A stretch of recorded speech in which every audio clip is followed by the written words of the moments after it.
The missile does not know where the fuck it is.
Well, well, well.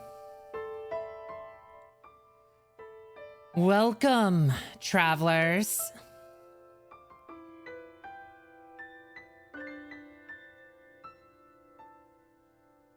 I hope you all are ready. For tonight is the beginning of a new story. A story from the world of Pokemon.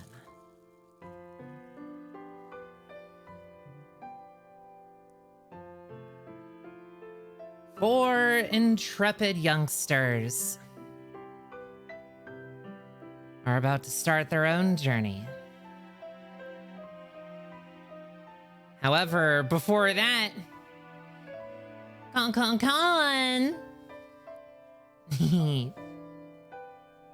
I love you guys.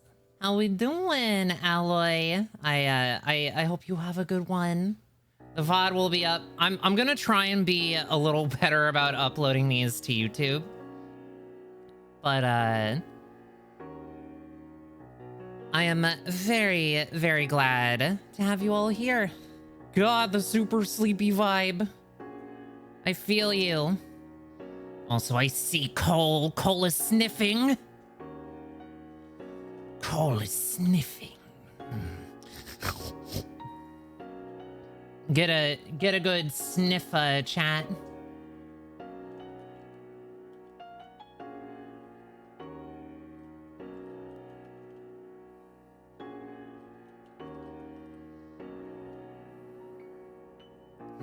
Big. I have been looking forward to this since it activated as an idea in my brain.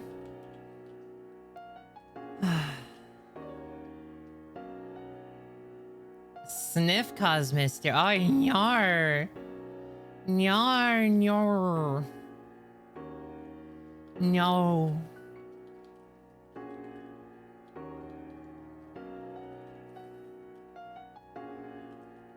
Neuros activated. Let's see. There was one thing I realized I missed. So you're gonna be covering Rainbow Connection before every session, right? You know, I think me and the group should do a cover of Rainbow Connection. And it could play as the opening.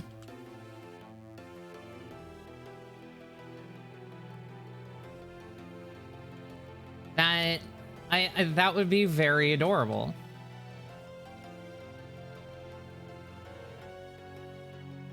But folks, tonight, yes, of course, is the first episode of Rainbow Connection. If you all weren't present for session 0, I want to go down our list of people who are the main protagonists. I am, as I will be for Legends of the Wield, bringing in folks who are not main protagonists. They will either be side characters or antagonists to switch things up, spice it up. But yeah. And what's on the other side? Gender is on the other side, Hikari. Go, be free. But the players that we have are as followed. ProjectValkYui, the lovely Yui. RobinDreamcatch, Writer Unwritten, and ZoozooCh channel. If you're curious about where to find them, their ads are linked in the title. Click them, follow them. I don't have a command made yet because I was doing all sorts of things before stream, and then I took a break to show off some fusions and Infinite Fusion. However, I Hi, G. Hello, hello. But I don't have much else to speak on, my dears. So let's roll on over.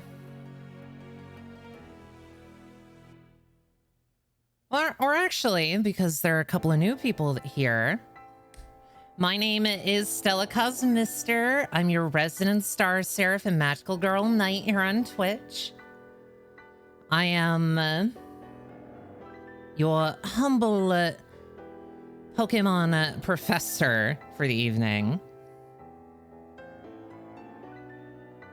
And here we go.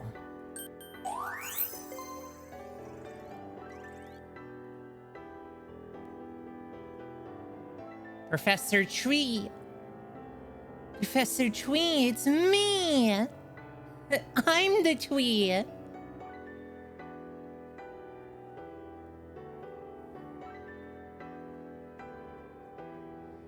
Hello, my wonderful players. Hello. Hello. Hello.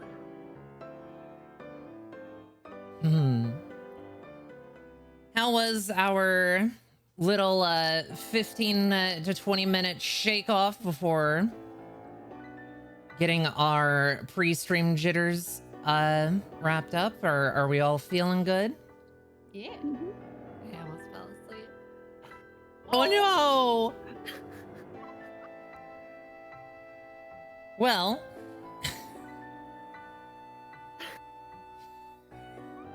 I will do my best to provide things to keep you awake.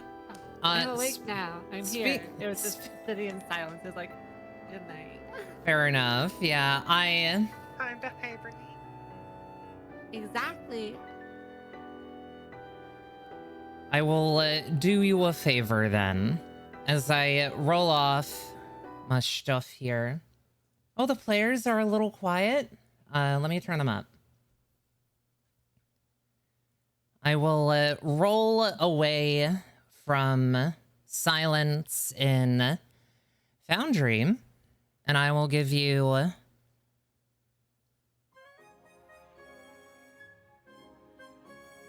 a track with which to listen to. But yes, before we get to any D&D gaming here, I already told you who's playing, but for the uninitiated, I should do my due diligence and introduce my players properly. Starting with the sleepiest of the doves, one in the middle here. I set my hand on your head and turn you towards the camera. Yui. Hello, hello. How are you? Hey, introduce yourself. Oh gosh, I am very bad at this. Hello, my name is ProjectValkYui, or Yuisto de la Encore. I say I do variety streaming, but that's a lie. I just shiny hunt. There's nothing more to me. And I'm very excited to be here. I haven't played any sort of D&D in a very, very long time. Hi, Nana. I see you. So I'm very excited to have this opportunity. And thank you again for having me. It's very nice to see all of you. I was very, very happy when you expressed interest. And again, we both already know that we were looking for more excuses to hang out because we were both busy. So. And we found another reason to hang out in the future that we can talk about another time. Yes. It'll be very exciting. But next, I'm gonna end up rolling a D3 on this one. Ryder! Hello. Come out I'm from Ryder. under the desk and introduce yourself. I'm here. I promise I'm here. I'm Ryder Invitten. I am a VTuber here on Twitch. My bio does say that I play Final Fantasy 14 and other things. I mainly play Final Fantasy 14. You'll see me playing that constantly whenever I am actually streaming. Everyone knows I'm addicted to the game, and I know I'm addicted to the game as well. But hey, I'm having fun. And that's the most important thing. Exactly. As I've said to chat before, I say variety, but we all know what that means. the three pillars: Final Fantasy, Pokemon, D&D. That's it. There you go. Yeah.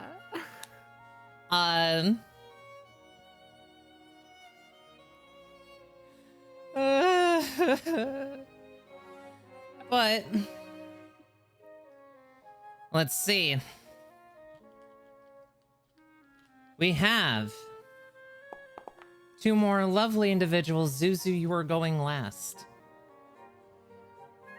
Robin, would you mind taking off the pumpkin that you've set in your head? I know we lovingly carved it before stream, and introduce yourself. Fine, if I have to take off the pumpkin.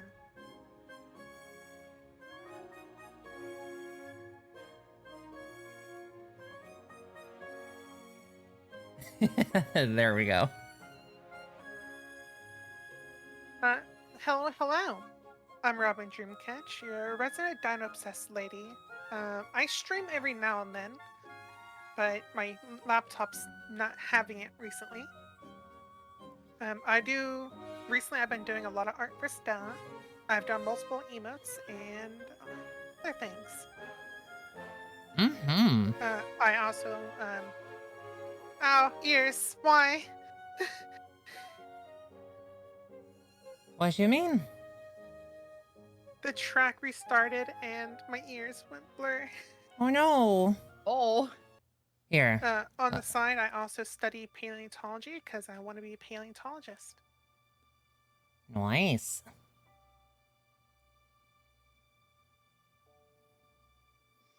I forgot I'm not sub to Stella, so I can't post the emotes I've done.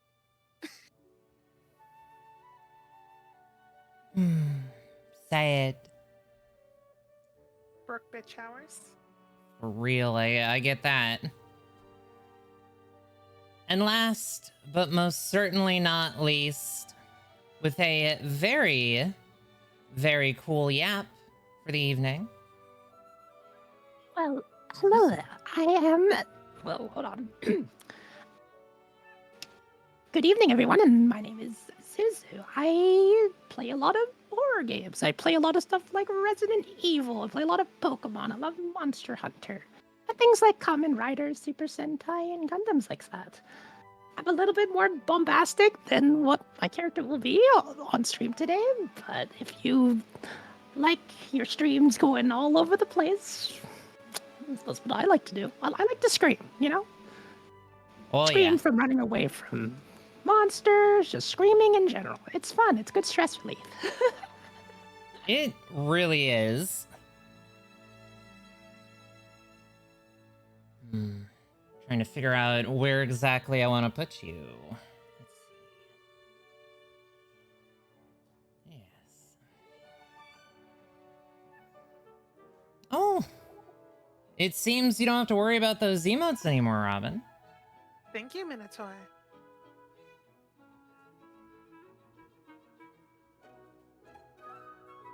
But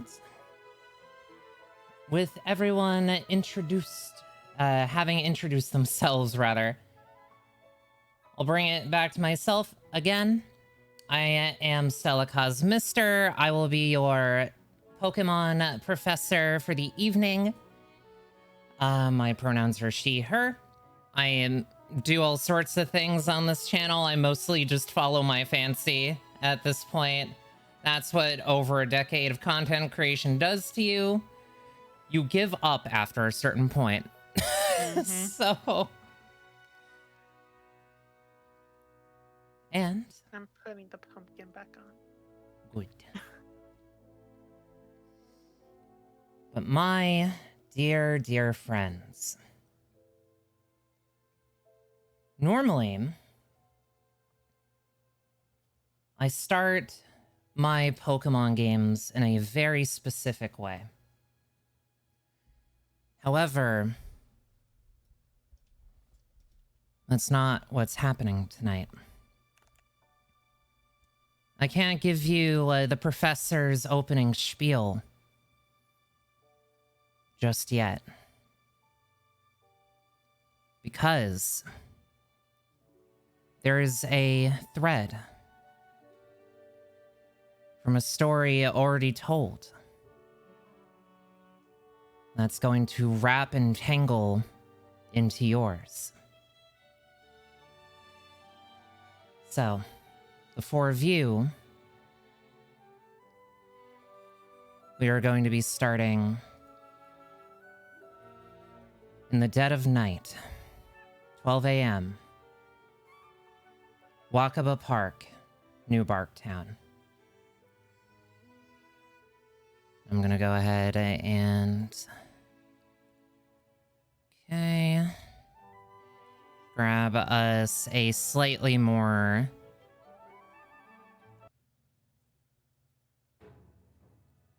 Maybe not that one. That one's not what I'm looking for.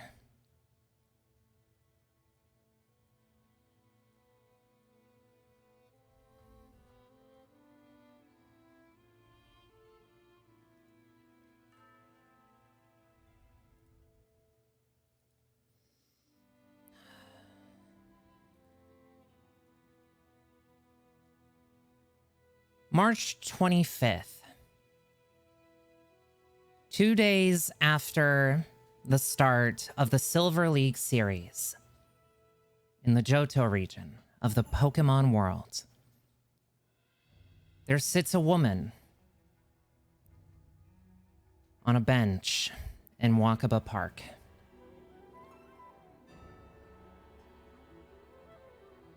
Her brown cloak drawn around her torso on this cold spring night. Her purple eyes glowing dimly.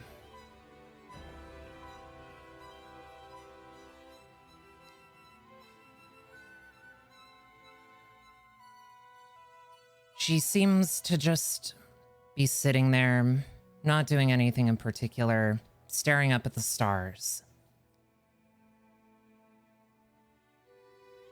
The wind blows through her hair. And then her cross transceiver blares. Ding ding ding, ding ding ding, ding ding ding, Hanka, Hanka, ding ding ding, ding ding ding, Hanka, Hanka.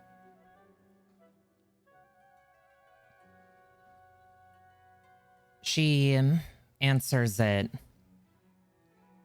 and a big, smug grin comes across her face.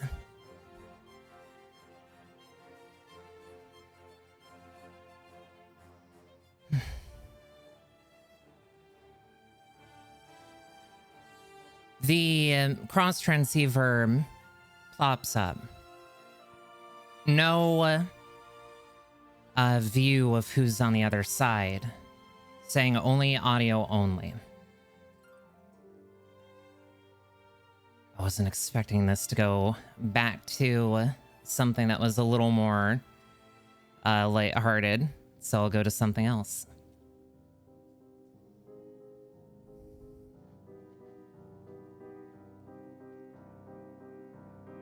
Phantom Alba. Your report.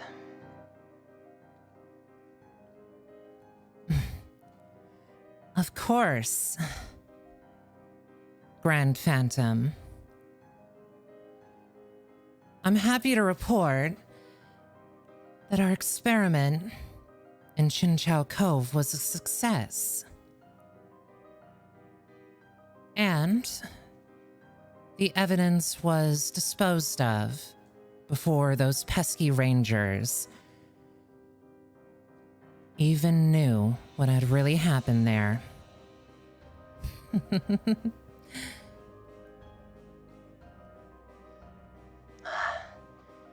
Thorough as always, Phantom Alba.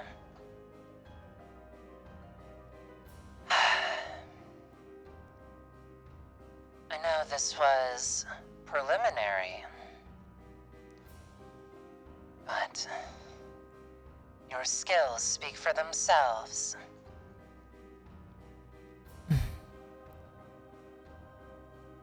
Well, after all, who do you think got those dolts known as the Seven Sages everything they needed over the Unova region?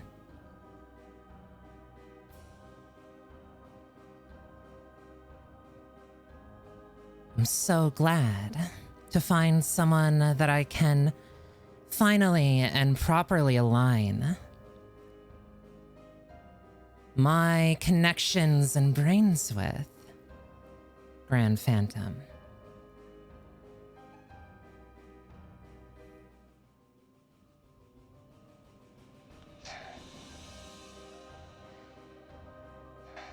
Well, my fellows will be happy to hear how successful you were. What of the children that you encountered? That encountered the Elder of the Cove. They are none the wiser, yes?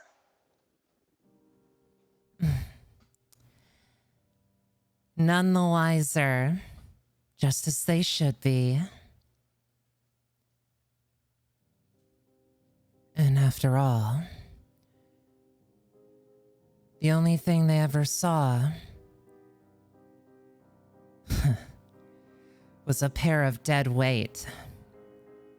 There will be no points of connection, no strings for anyone to follow. Of that you have my word.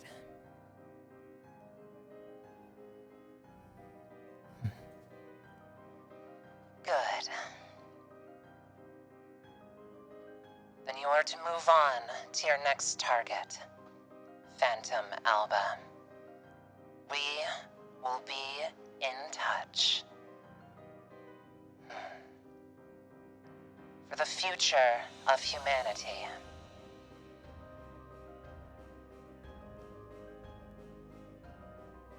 For the future of humanity, my lady.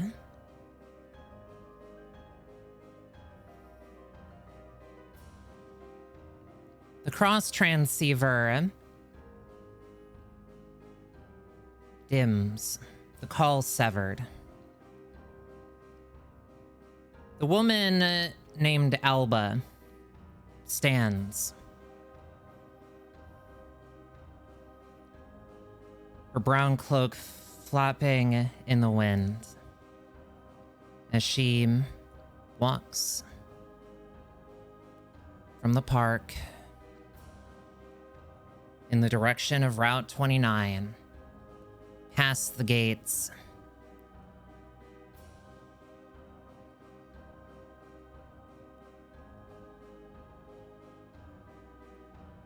and disappears into the shadow of the night.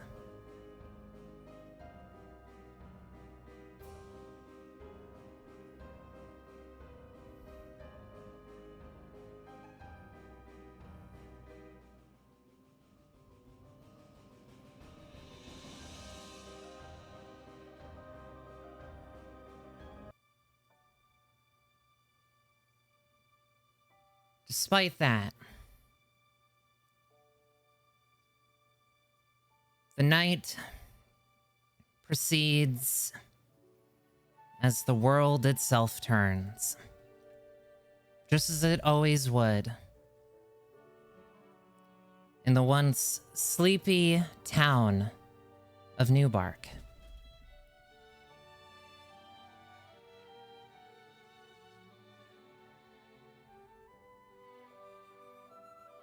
It is 7 a.m. And, my dear friends,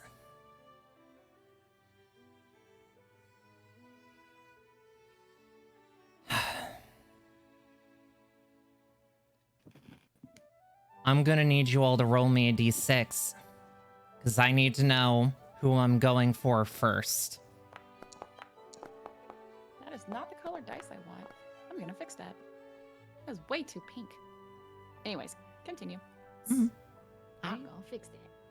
don't know how to do that.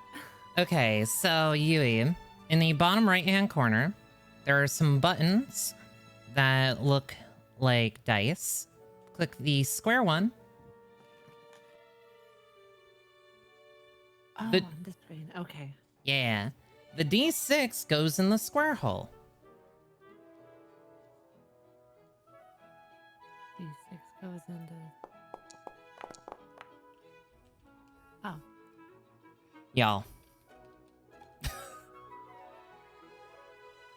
I couldn't be. You want us to do that again? I Yes, please. Again. Okay. I couldn't be any more exasperated right now if I could be.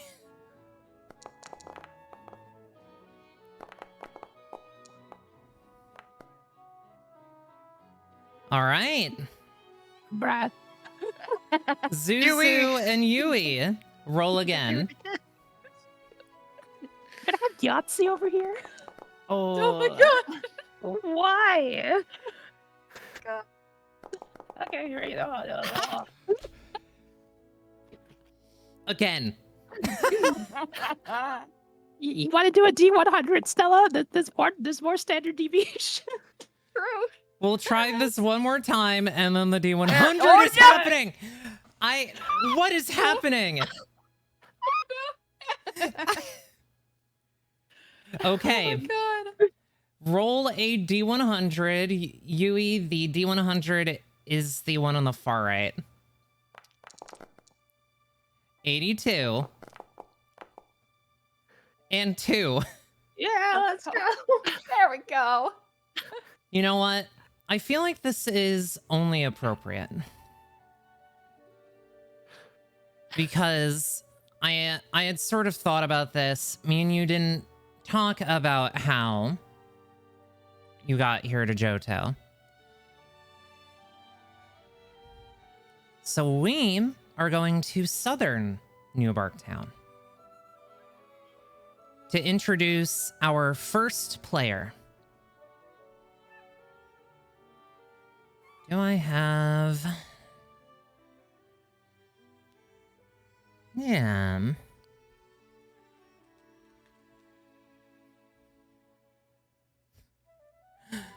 Funnily enough, I have a song for us.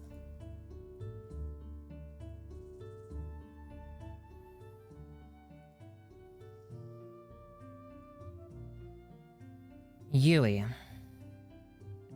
your consciousness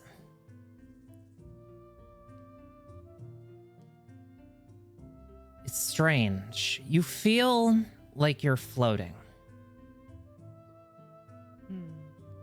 The sort of spatial awareness that you have right now is flickering between blacks and blues.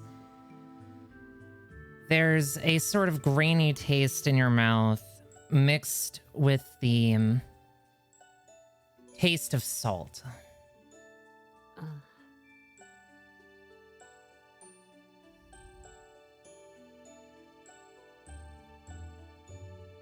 The sensation that hits your ears, you recognize as sound.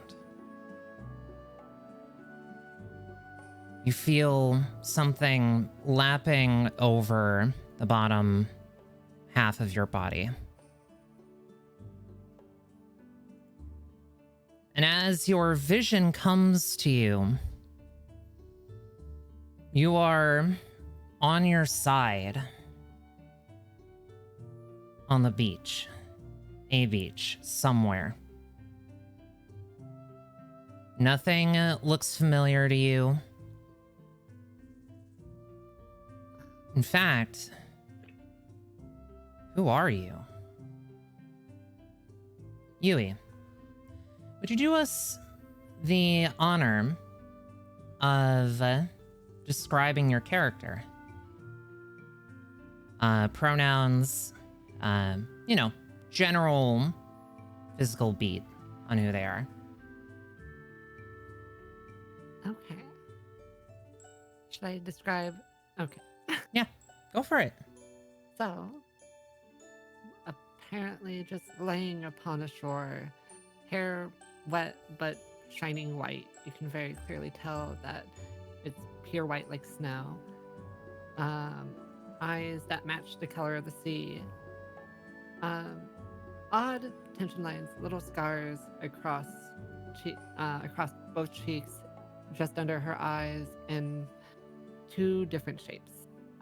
Just scratches, possibly from however she ends up here, or not really sure, but they feel freshly healed. They're relatively new, fresh scars, still itchy.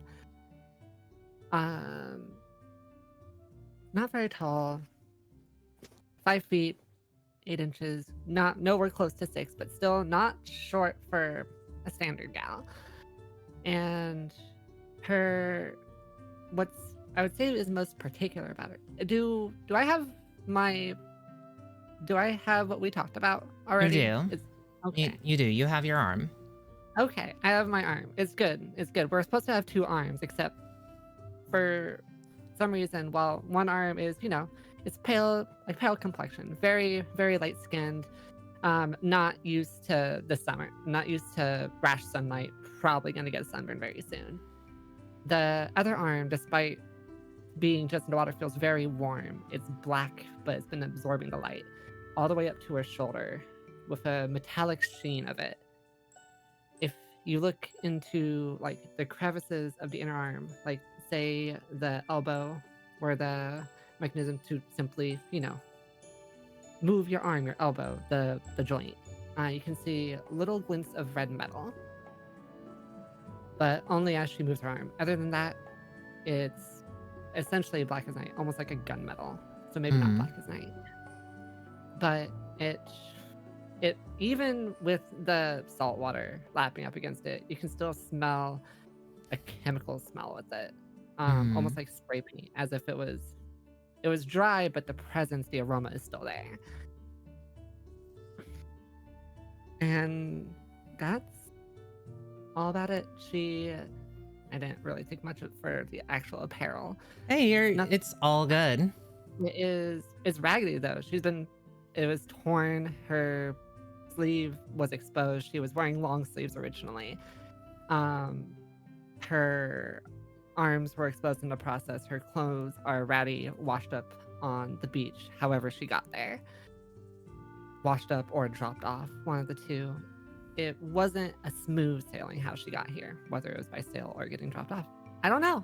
I'm not sure what exactly is going on here. Where I am, all I can tell is it's sand and water. Exactly. And around you see a couple of things, a fire pit, stumps, log, a little apparatus set up with some rubber tubing around them. But that's not all you see. As you are coming to, there's someone else who is as well. And it seems as though he's clocked you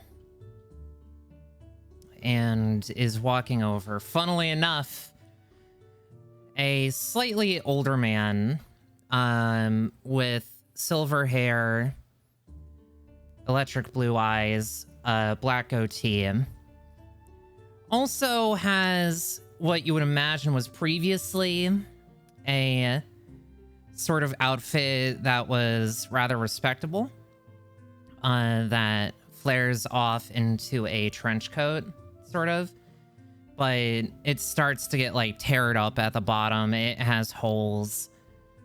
And the moment that he notices you, he rushes over and leans down, offering a hand. Miss, are you all right?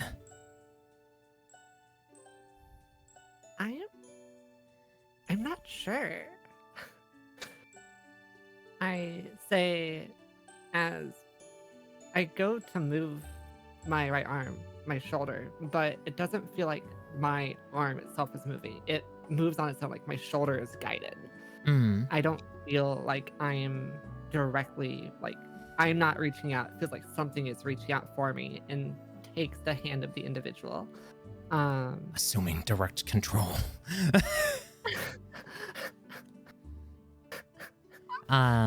He takes your hand and, well, if you're not sure, let me get a good look at you. Do you think you'll be able to walk? Nurse Joy will be able to take a look-see at you, make sure that you're all right. I'm pulled up to my feet, or am I still on the ground? Yeah, you're like pulled up. Okay. He's like 6 foot 6'1". Oh. Yeah, he's Someone I can look up to. exactly. He's got a strong grip to him.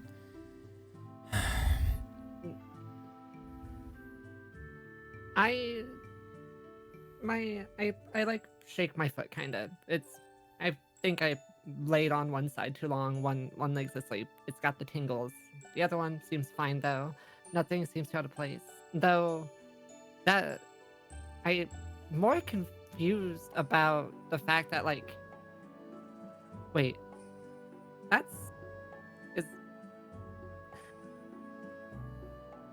are you actually holding my hand? I can't feel anything there. And she says as she starts to, like, squeeze onto his hand. Well, it's been a while since I've seen someone with one of those, but you seem to have a prosthesis. That is to say that you don't have a flesh and bone arm on that side.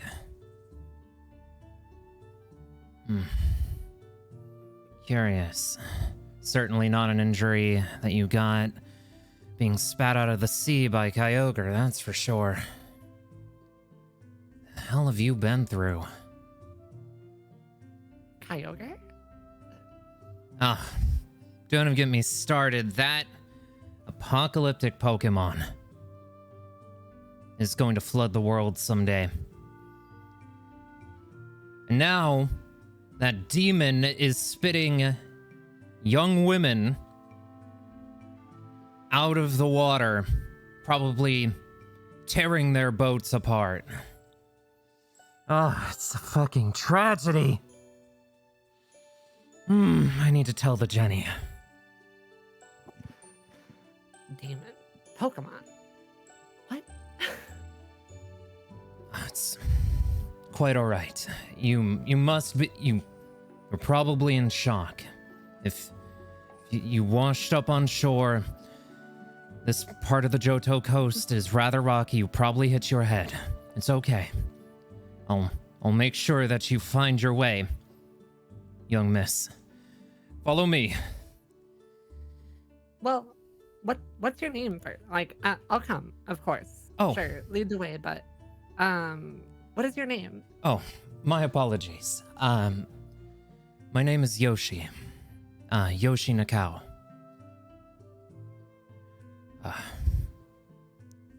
Researcher and enlightened speaker of, well, the coming apocalypse.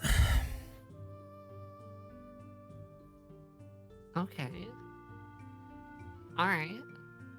It's certainly a pleasure to meet you, Yoshi. What was the last name again? I apologize. Nakao. Nakao. Mr. Nakao.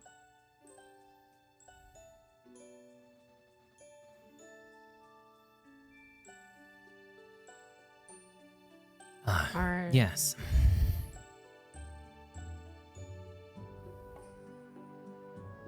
Go ahead. Oh.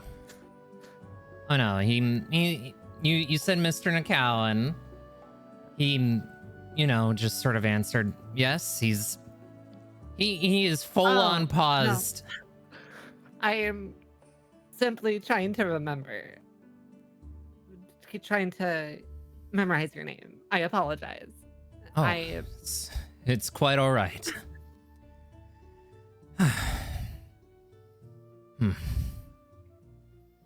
He gives you a once over again and is going to start leading you away from the shore. So feel free to just follow him. I just begin to tag along while trying to gather my surroundings, take a thorough look at everything going on around me if there's anything notable. Yep. So the moment that you get past the sort of small sand dune, you do see a couple of things. Beneath you, is a sort of not cobblestone, but it's a road. Not made of pavement, but of a different material. You think to possibly match the aesthetic of the town. And there are a few buildings, some small, some large. But nearby, the two structures of notice that are different in form is this spot and a building with a bright red roof to the north.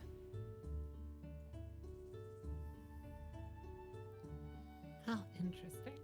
Mm-hmm. So, where are we? I'm glad you asked. I was actually about to tell you. This is New Bark Town, the once sleepy village of Johto, where the great champion Ethan Gold was born and came from. Certainly the pride of his neighbors and fellow Barkians, but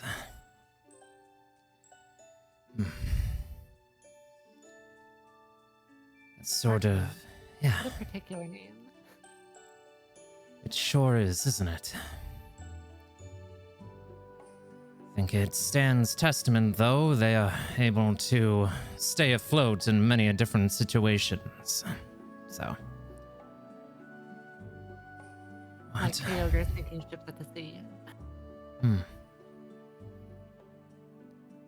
Here's hoping. Others won't be as lucky. Though, I didn't quite catch your name, miss, if you don't mind me asking. That? I'm uncertain. Oh, by Arceus' light, it is worse than I thought. He rushes up to you. Is it all right if I carry you? I can walk. I can walk. It is okay. There is no need. All right. If you don't remember your name, then that means it's quite possible at some point you might forget how to walk. I'm so sorry. I was just worried. We can worry about that when I fall on the ground. All right. I'm sure I could take another tumble if I was just spat out by Kyogre. Whatever that means. I suppose you would be. My apologies. Just in case. He takes out a small, sort of orb, cracks it open, and a creature that you're not familiar with pops out. Oh, what are you? Armaldo. My eyes are just like absolutely like wide in awe. Like, hello? You look so neat. Mm-hmm. Armaldo. Right. So.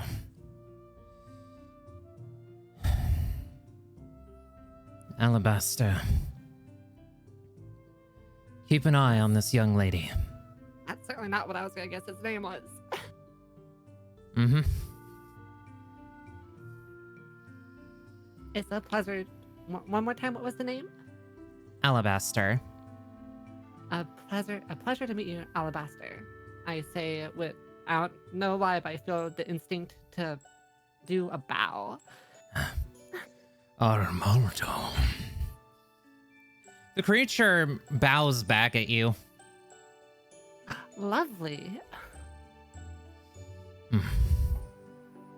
Right.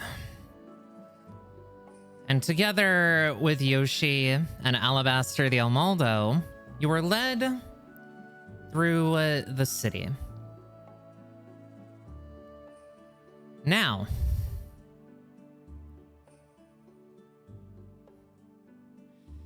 I'm gonna go ahead and try and remind myself who was fucking second.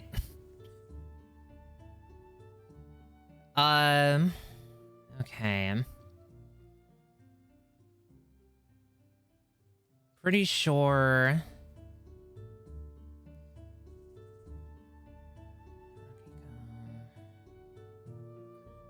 Okay. I think the second one is Sable. Sable. Hi. Seeing as you are sort of in a much different situation from our first friend here, I need to ask, do you think you would already be here in New Bark Town, or do you feel like you would be getting off the boat? She would now. probably be getting off of a private boat she rented. Mm-hmm. Well, Because she most likely got distracted on the way. Actually, now that I remember, you are coming down from Sinnoh, correct? I'm coming from Unova. Unova, so it's by I'm the boat. one coming from Sinnoh. I'm so sorry. You're good. Yeah. I But as a barely. researcher, she would get distracted by Pokemon on the way. Mm-hmm. So she took her own boat. Okay. Well, that means that I shall drop you off here. Sable. Mm-hmm. Daylight cracks over the horizon in the distance. You're on a small private boat. A sailor that your family had contacts with, driving it along, his face shaded by the curse of being nondescript in a world where protagonists live. And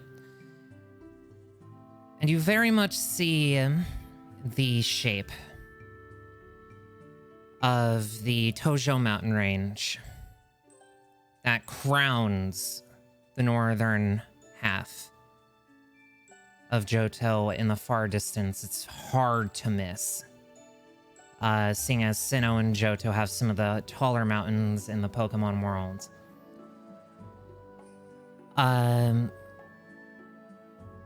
The waves are thankfully rather calm today. You were originally going to come in day one of the season, but there was a freak storm that made getting too close to the Johto coastline dangerous for a smaller vessel like this.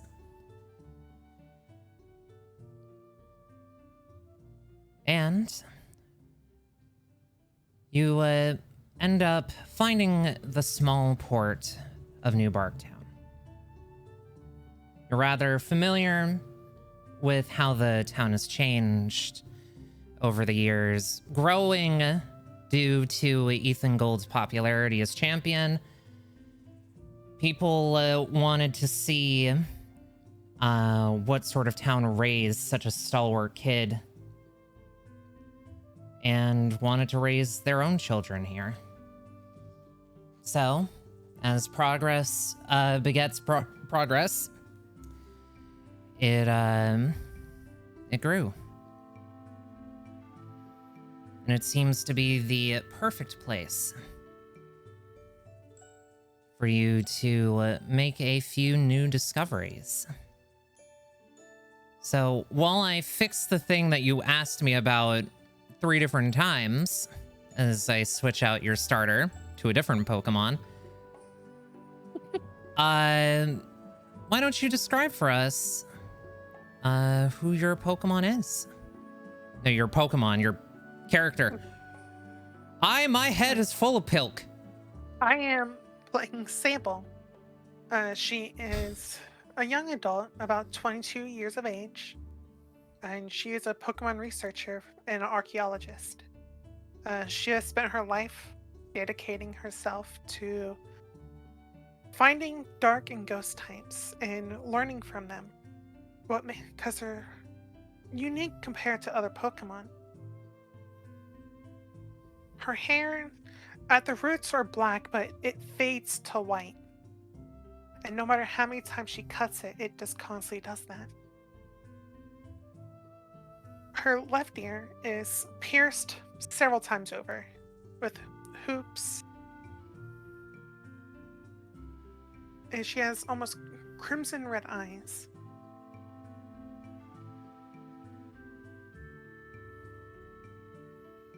All right.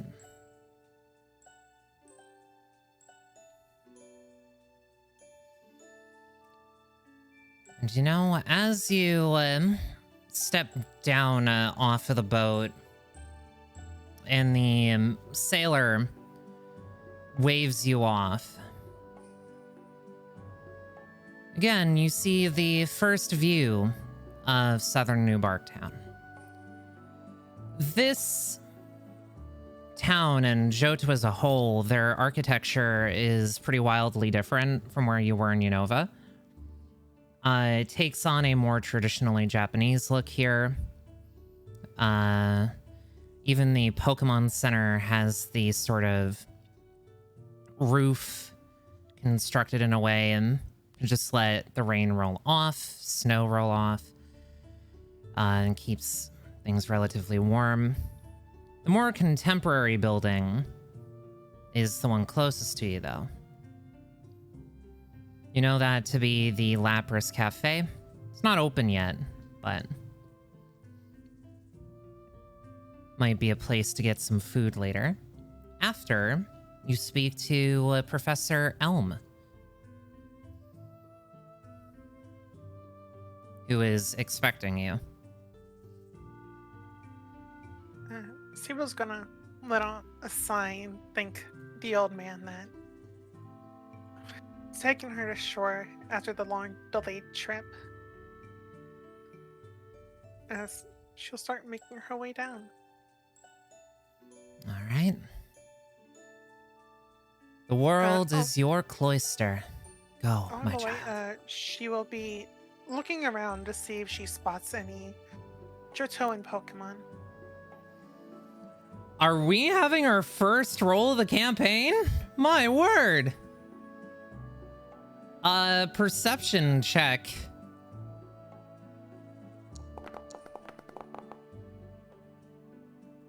Johtoan Pokemon.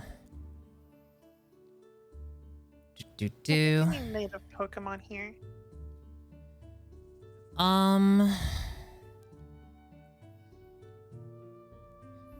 Right now, you do see a Pokemon, but it's not like inherently Johto specific, unfortunately.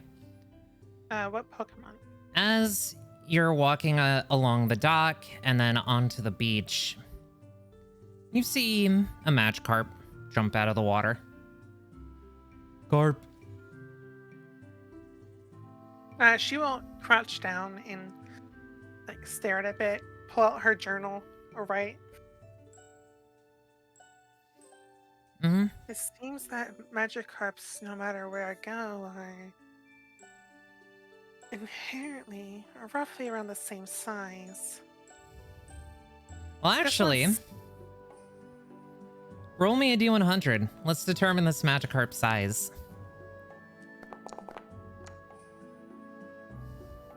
Because technically, this is a wild encounter. Oh my god, it's a huge Magikarp.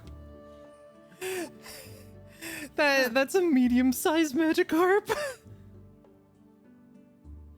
She's just inspecting it.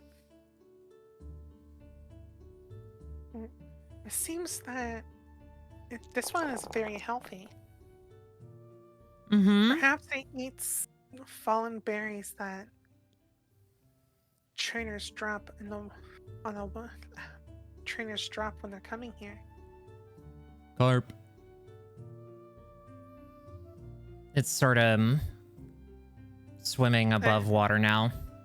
She will take out one of her berries and just toss it in the water for the Magikarp before Carp. heading on her way. It kind of smiles at you with its eyes and picks it up, dives underwater again.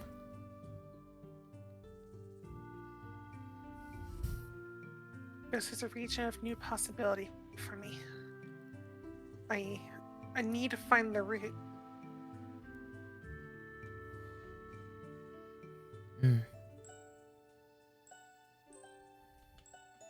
Well, same. That's going to be your little intro. I gotta move someone through time and space into the Pokemon Center real quick. Murder is okay. So next.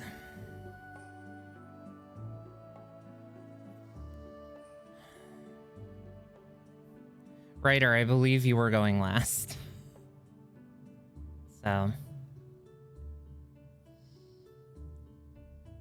Rory.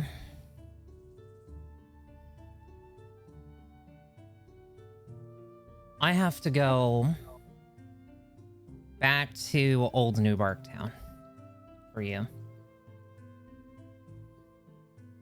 You were the other, I'm not going to say problem child, but we'll say an individual. Problem child? What could that mean?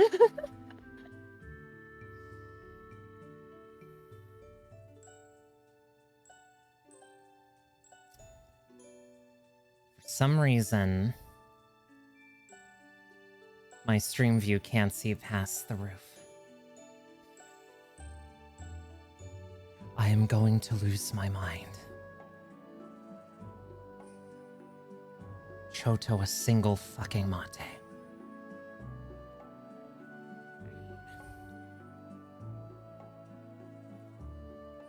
It wouldn't be a D&D stream, and especially not a VTuber stream, without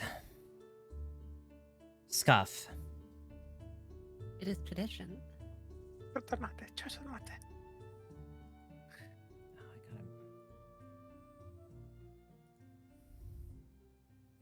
I really gotta stop closing that window. Okay. VTuber Scuff is best Scuff. Yes. Take your time. Why? You have never done this before. For why?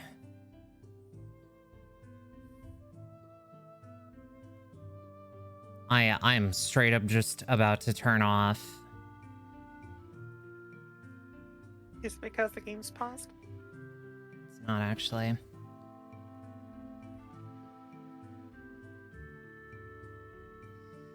Stream view? You were... You can see the roof. Yeah, we can only see the roof. Oh.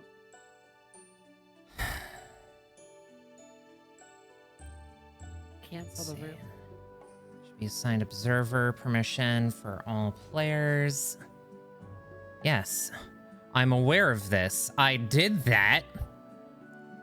Now give me the view.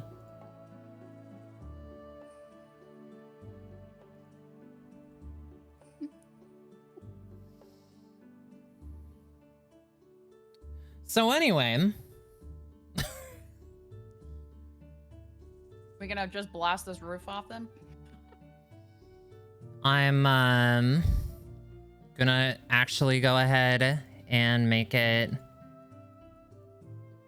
invisible. I know beyond a shadow of a doubt, I was about to say I can make it invisible. There we God, fucking not a moment of peace. The roof is no more. The DM has elected to blow up the roof.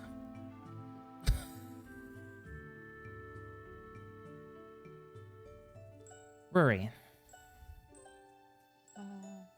you've come quite a long way from the Unova region. It being well and across the ocean, be it by plane or by boat, you are here now. Asleep in in one of the rooms normally set aside for research assistants in Professor Elm's lab.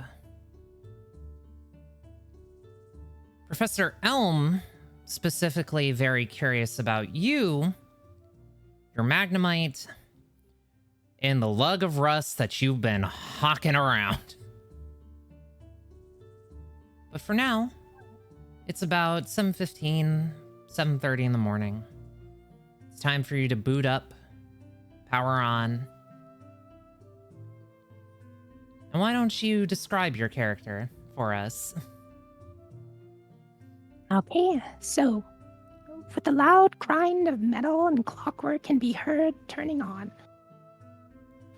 Slowly, a light within the middle of a white armored chest can be seen glowing in a crystalline blue and pink. Before slowly, a white-haired individual with a snow-white short hair and a long two cables coming on the bottom of her ears turn on in a green, no, in a cerulean crystalline light. If one were to look closer, you could see that she has actual gemstones for eyes. Detaching from her back is a strange orb-looking Magnemite that doesn't look like the Magnemite that you've seen within this region. Mag. Rudy turns to her Magnemite and goes, "Good morning, Polaris. Do you remember how we got here? What were we doing?" do. I probably should have asked Renier for the directions. It is okay. Professor found us. Rudy looks to the side of her arm and presses a button on it, and slowly but surely the arm opens up and cycles through a number of tools. What are you? Everything seems to be in place. Yes. What do you plan to do today? We seem to be in a research lab. I'm sure the professor won't mind if we simply take apart a few things in this lab, probably. Probably. Probably. We can simply bill Renier afterwards. I'm sure he won't be too upset. I do not understand, what his, form of upset might be. Humans are confusing. You worry too much, Polaris. After all, I'm supposed to be the responsible one out of my two friends. After all, before we left, Ellen locked herself out of her house. I won't do such a thing. I cannot believe that she did that on such an important day.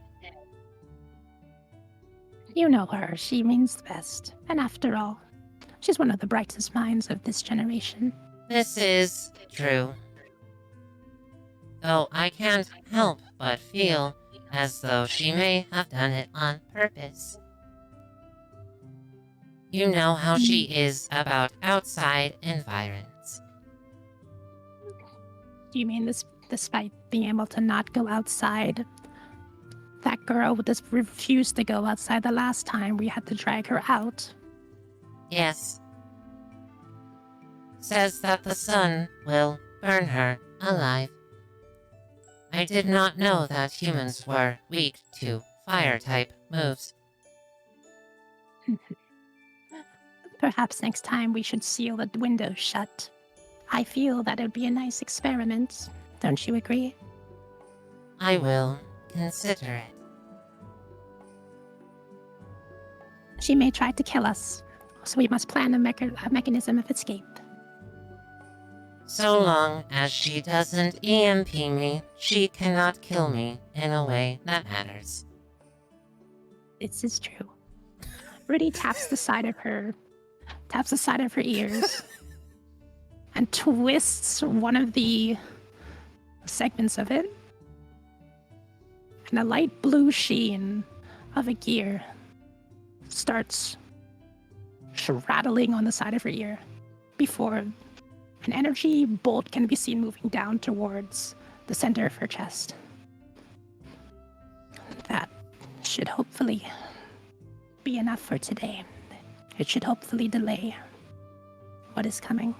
You know, Polaris, we came here to figure out what exactly happened to my parents.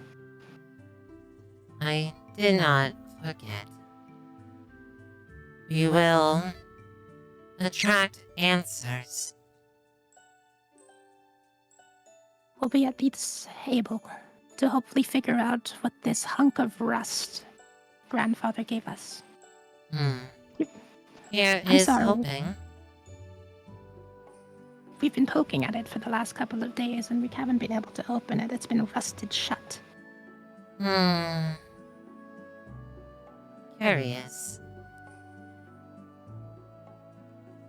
But perhaps we should greet the others who are within this walls, shall we? I believe we should.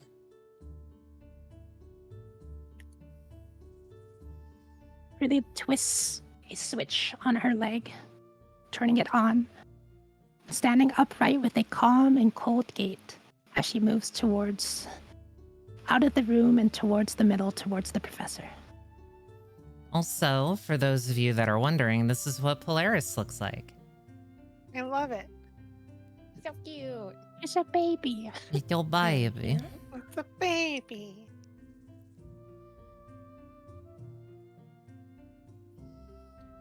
And you very much gather up what you're going to grab for the day. And, well, reach the door, walk out, and proceed down the hallway to the stairs. And we're gonna address what's going on in there soon. Because, oh boy, we're gonna want everyone there.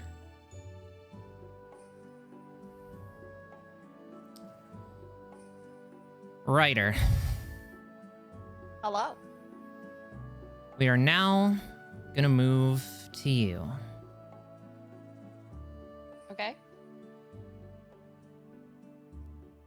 I can't see anything. It's okay, because apparently... You know what? Fuck it. No token vision ever. I need to fix stream view. I don't know what the fuck is going on anymore. Audrey wants to be a butt. All right. I'm gonna ask you this. You're our Sinnoh baby. So, Yes. chances are the two ways that you would have made it here was by flying Altaria Airways from Sinnoh down to Johto, or going by train from Sinnoh to Kanto, and then over to Johto. She would have flown there. Right. Then, since you were on Altaria Airways... Probably on one of the ones she may have helped raise, but... Well, I think, did I have that on my list? Maybe. No, I did not. You never Now know. I'm blanking on which one it was.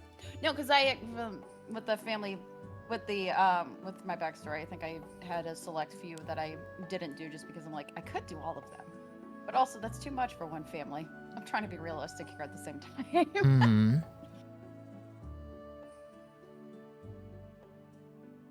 Anyways. I will be Zapper. Don't worry. Right. So, I know what I'm doing. Stream view and roofs are not friends, apparently. Never gonna give you up. Say goodbye.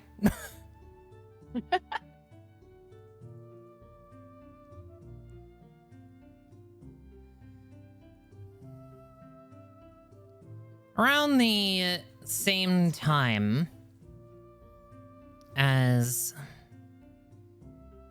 about everyone else, we'll say 7:40 in the morning. You find yourself stirring in bed as the light filters through a set of blinds drawn across the window.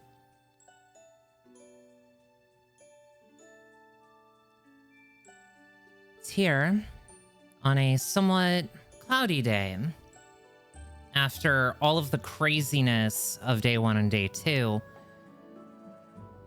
that I think you find yourself a little more comfortable in going to say hello to the professor. Yes. For you, today's the day. But exactly whose day is it? Please introduce your character. This is Akiko Kitagawa. She is a swimmer who actually comes from a breeding a family of Pokemon breeders. Her family farm is Kitagawa Farms that breeds many different types of dragon type Pokemon. Well, a select few, I should say, actually, that are within at least reasonable distance from the farm. So she is here in Newark area because of the, what was it again? So it was a challenge, right? That everybody was flocking to. Yes. They were flocking to a challenge. Right. Put out there by champion Ethan Gold.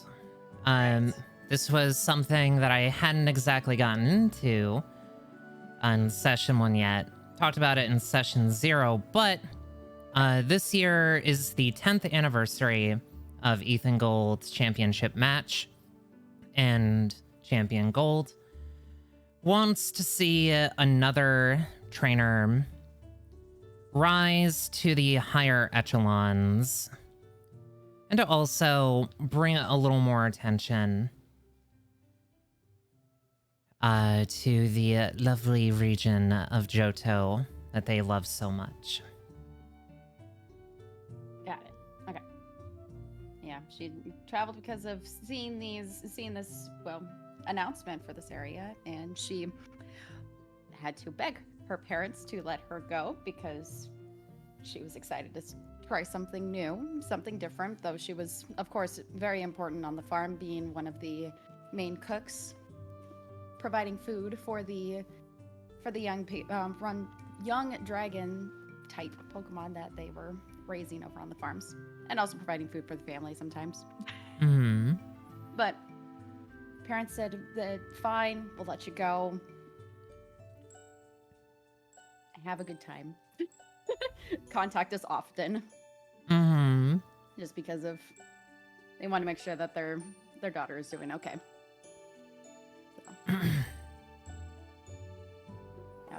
now after the trek and the happenings of the last few days, she can finally go and talk to the professor. Mm-hmm. So Akiko stirs in her bed a little bit, noticing that it's now sunrise. Gives a good stretch and decides, all right, I think it's time for me to finally be able to talk to him. And gets up, gets ready for the day. Okay.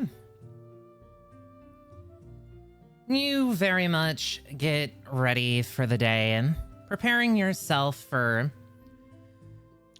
whatever is to come. You pack your pajamas, brush your hair, and leave your room. As you walk through the halls of the Ember Inn, you very much see that there are others like you who are trainers that are either, just starting their adventures or stayed overnight. Not a whole lot right now, considering that it's still before 8 a.m. Yep. And pretty early. Yeah, and I mean, if you've been traveling, you're not going to be waking up at 6, 7 every day. Especially if you have a good bed. I mean, Akiko is very accustomed to waking up early in the morning, considering she also helped with some of the morning chores. Fun times. The joys of working on a farm. Everything starts at like 4 in the morning. Exactly. But you don't have to worry about that here. No. So it was nice to get some extra sleep. And you find either the stairs or elevator. Either way, you land and alight down in the lobby.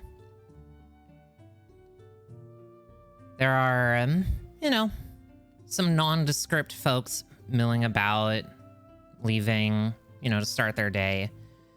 But there he is, as always, the proprietor of the Embers Inn, Harold.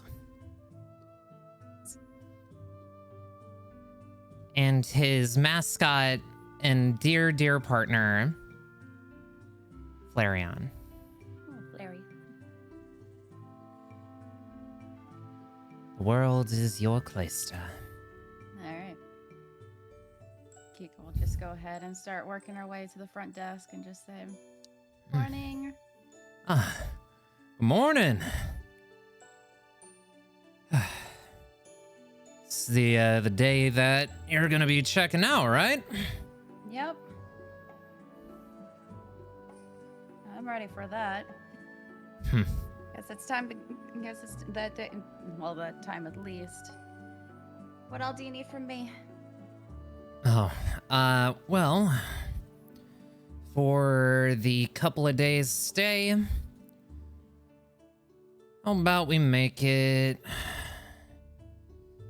He sort of looks at his ledger.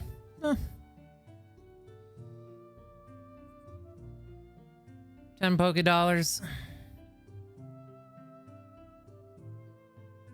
Do I even have that on me? You do. It's in the Okay. gold pieces section.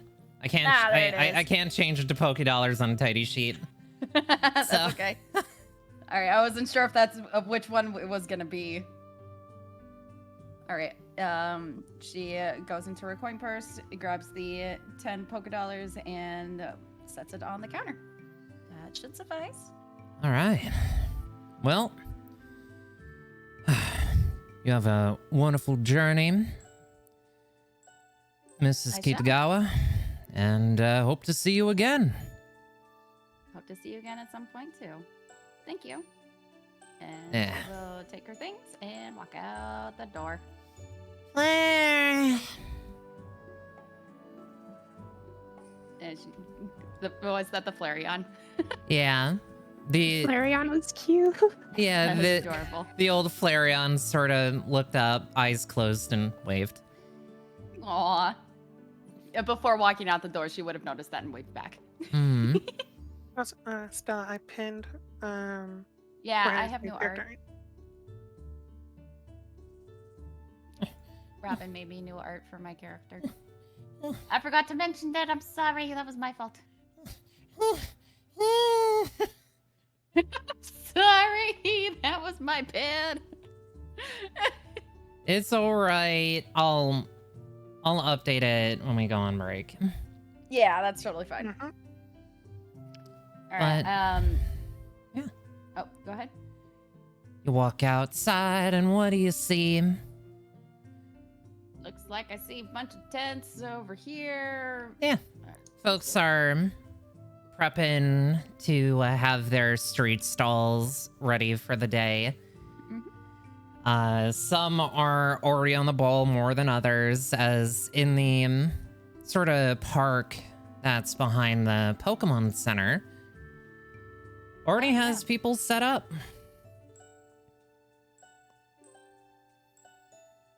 Some people getting ready for some battles, it looks like. Oh no. Oh, down there? Oh yeah. Yeah, down there. Okay. Uh, And then these people getting set up and ready to go for the day as well. mm-hmm. Their stalls put together. But, alright.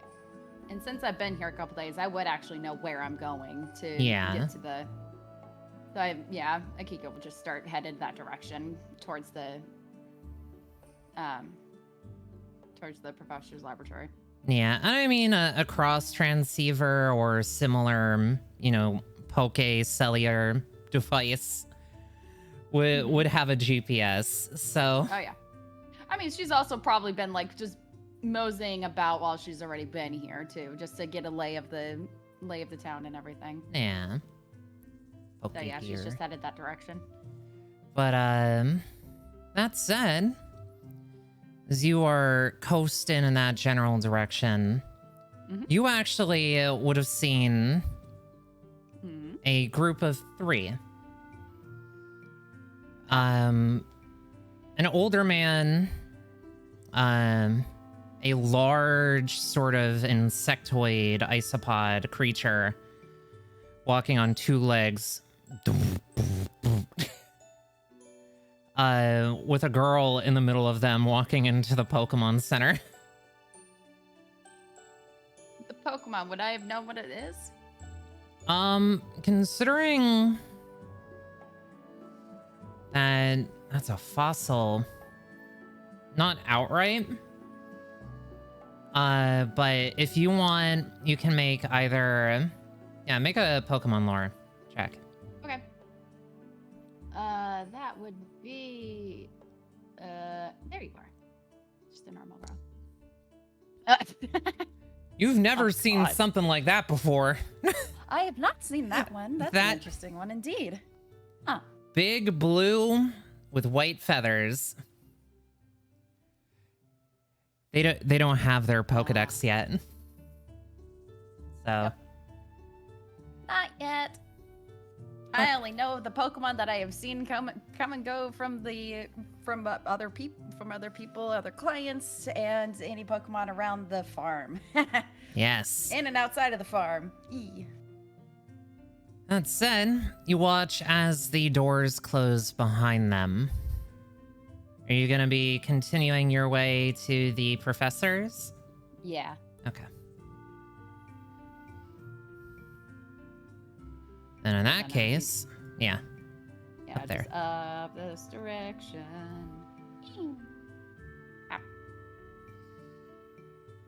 All right, now I get to do my special roof disappearing trick. All right.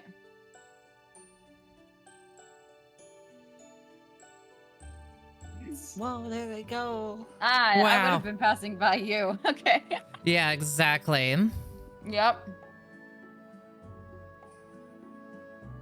It's magic. But Yui, Yoshi at this point had guided you to the Pokemon Center. A big old roof. And a very, like, sterile inside, but not uncomfortable. And Feels very clean in here. yeah, cleaner than you've been around in ages. And a woman, pink hair, green eyes, waves from the counter. Hello there, Mr. Nicallum. Who's this new friend of yours?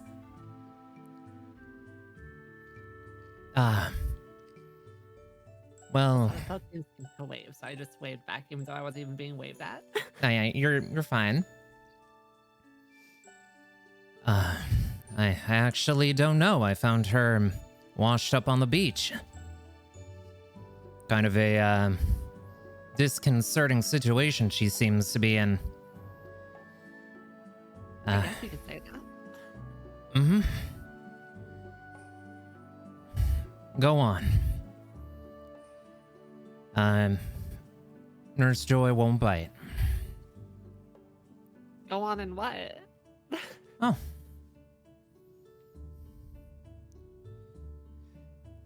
Well, I would say go introduce yourself, but I know that's a bit of a confusing situation you're in. Hi, I am some strange girl from the beach. It's very nice to meet you. Huh. All right.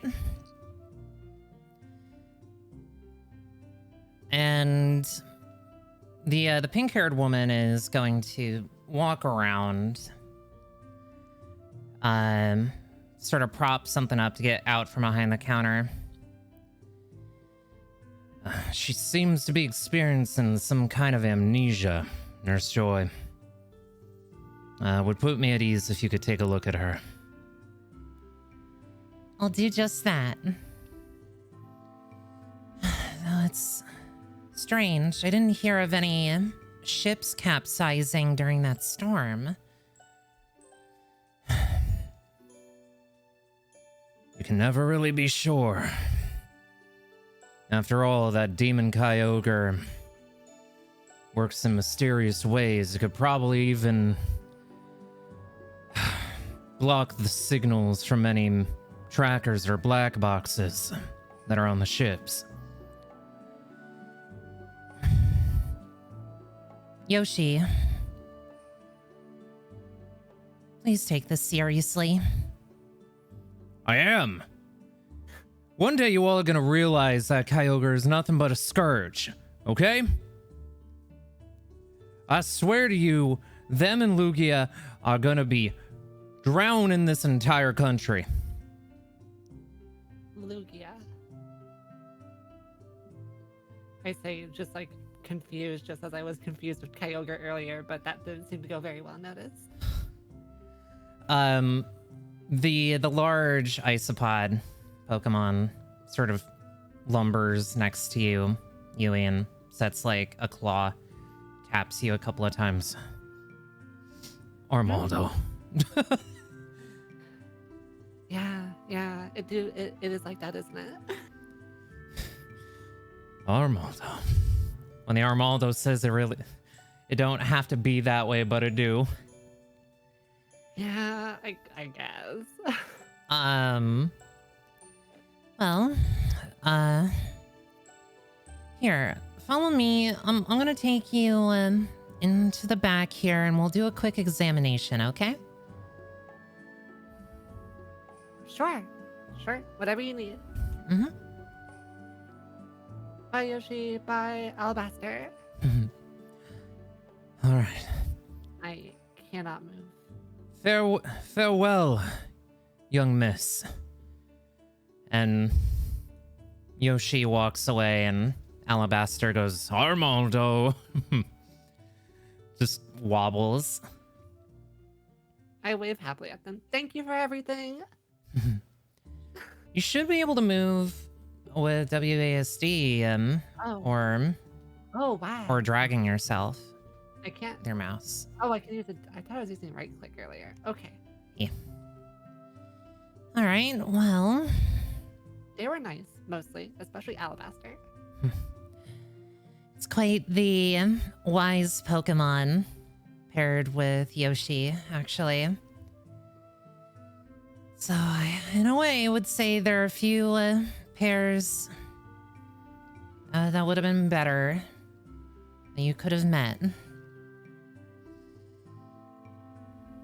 Follow me. Hapini, we have a patient. Oh, Hapini. Oh, you're cute. The Hapini, which probably would have otherwise been noted as a plush toy sitting on the counter, rolled off and started skittering behind the both of you. I'm not gonna lie, I didn't even notice it was there. Yeah. All right. Just sit on the table, and me and Hapini will take care of you. She's going to give it her all.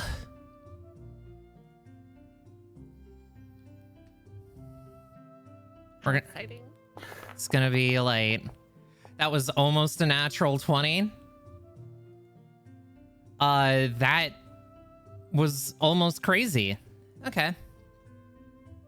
Wow. So a little bit of time passes as your examination occurs. You're sort of, poked with the stethoscope, checking your eyes, and Bright light. yeah, bright light dilates. Full body scan. And the Hapini, honest to God, isn't doing much throughout this It's whole there for process. support. You're doing Yeah. your best. It's doing its best. I like looking over at it. It reassures me. Yeah, its eyes sparkle, and then it sort of pip, pip, pip, pip, hops in your lap. Adorable. What a little friend. Well, she is my partner. She has one of the best soothing effects on patients in the entirety of the Johto region. Not even her older sisters are able to quite beat her. Older sisters? Mhm. More of these Hapipis? Hapini. Amy. So this one's sort of a young stage Pokemon. They evolve into Chansey and then Blissey, who are essentially larger versions of this little one. Larger eggs. Yes. It's very egg shaped. And it has an egg. I Mhm. think that's an egg. Hapini. So cute. The Hapini pulls the egg out of its like little pajama bottoms and hands it to you. Hapini. Oh, are you sure? Thank you. Mm-hmm. I gently take the egg with my left hand because I'm still not sure what my right hand is. And I'm scared of breaking the egg. Huh. Well, I do have a bit of a report for you. Mm-hmm. It certainly seems as though you have some sort of blunt force trauma on the head region. Probably. From Kyogre. Yes, sure, from Kyogre. But what's a little more worrying are the certain areas of your brain, and she sort of brings up a, like a screen and is showing like a brain scan. Some of these locations of your brain, primarily dealing with your memory and the synapses that connect it all, are a bit dull. But not to worry. There are means by which you can regain your memories. In the past, it would have been effectively a 50-50 shot, but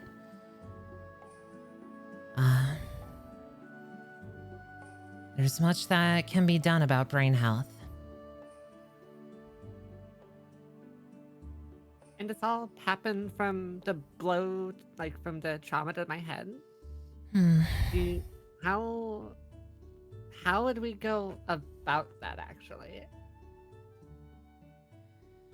Well,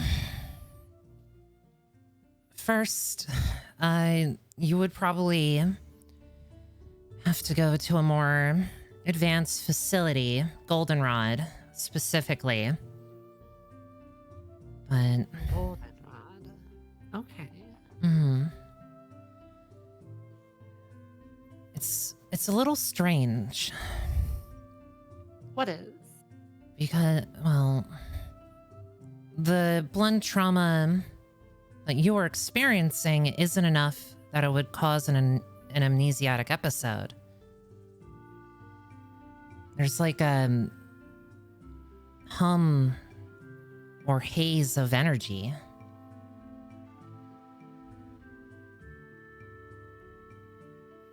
And I can't correctly identify it here.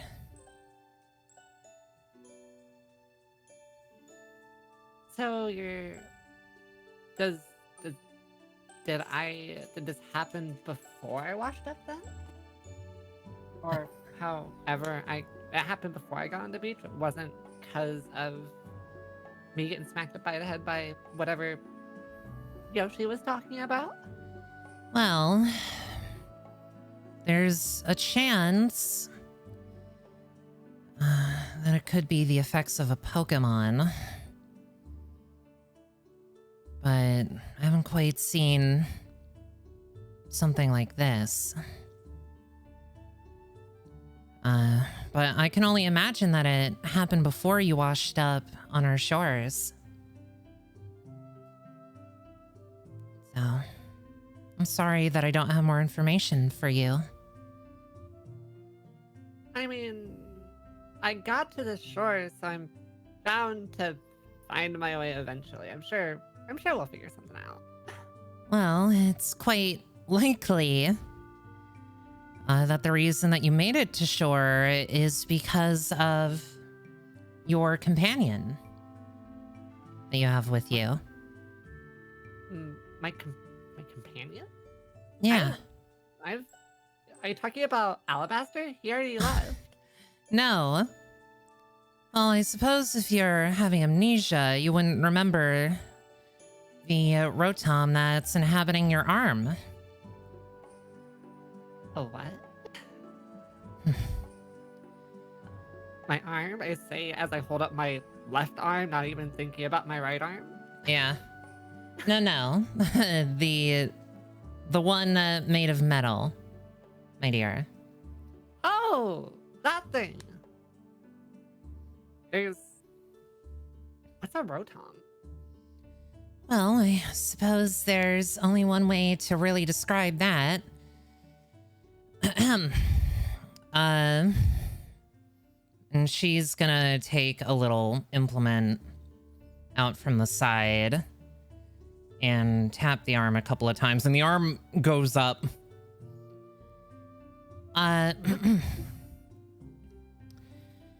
All right, little one. How about you show yourself to your friend that you saved here?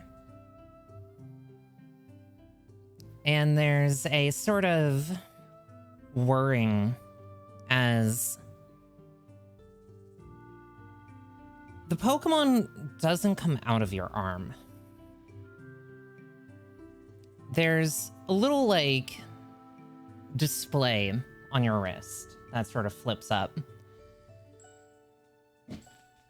And on the screen is this small sort of reddish orange shape pointed at both ends with little yellow and blue sparks. Rotom.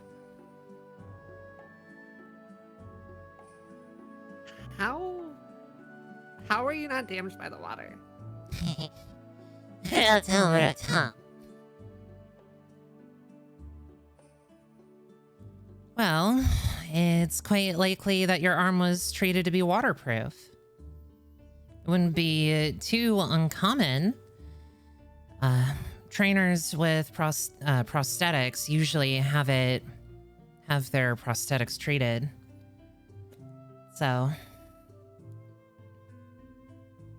Wait, then if you've been there the entire time, why have you been quiet until now?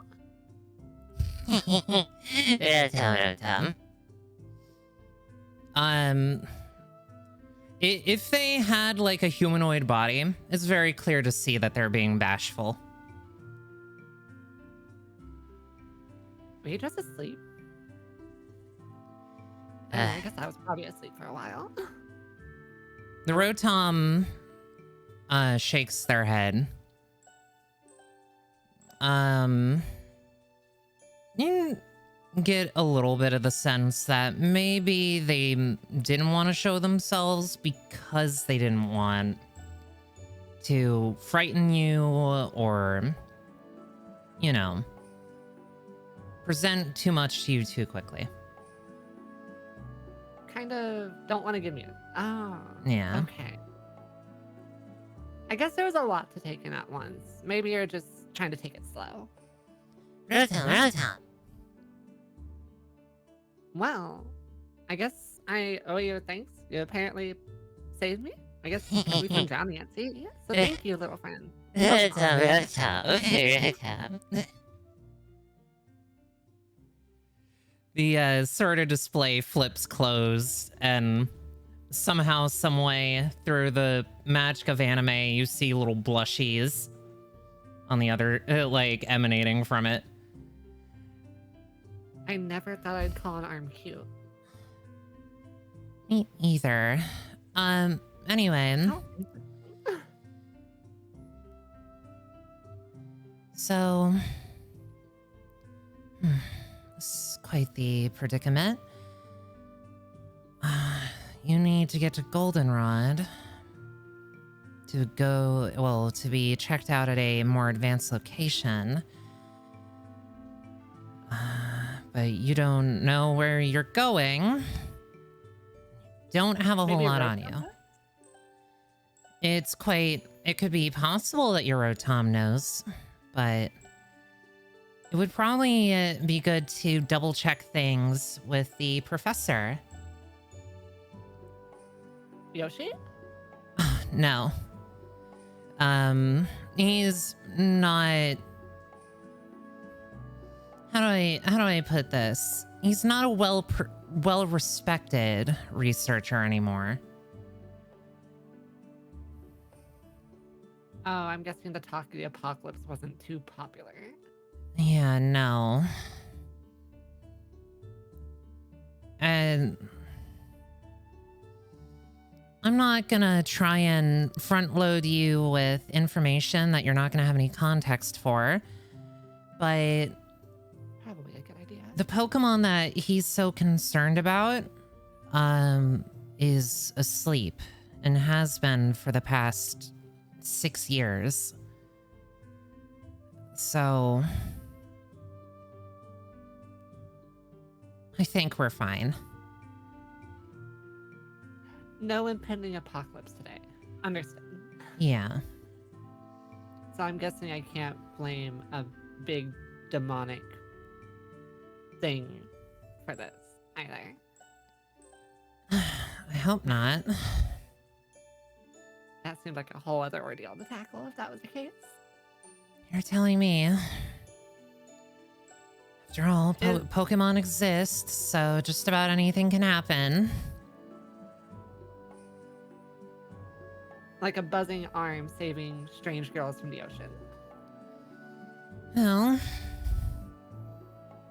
yes, but also that arm would have had to have been fitted and installed, so it wasn't just some random event. I guess that makes sense. But you should be good to go. I don't see any degenerative symptoms, so... Then to the professor? Where would I go for that? Well, the professor's building is north of here. If you cross through the closest wooden gate, his building in the north of town is the one that stands out. It's tall, sort of steely, while the others are a little more traditional. So it should be pretty obvious. Yeah, Understood. hard to miss it. It's way bigger than any of the homes here. But is it bigger than this building? Yes, actually. After their recent renovation, they added a new wing. So, Okay, so it really should stick out like a sore thumb. yeah. Perfect. I suppose I should get going then. Oh, Happini, do you want your egg back? They're reaching up for it. I gently hand him the egg. Peony. Thank you for letting me hold it. Yep. The Happini puts the egg back in its little pouch, and they roll off the table. I would die for that thing. Egg. I guess I needed an egg in these trying times. Mm-hmm. Well, I have to get back to work myself, but if you feel unsteady at all, just feel free to come check in. I will. Thank you very much. I appreciate your time. Of course, it's what I do. Have a good day. Mhm. You as well. so- Thank you. All right, Rotom, can you lead the way? Yeah.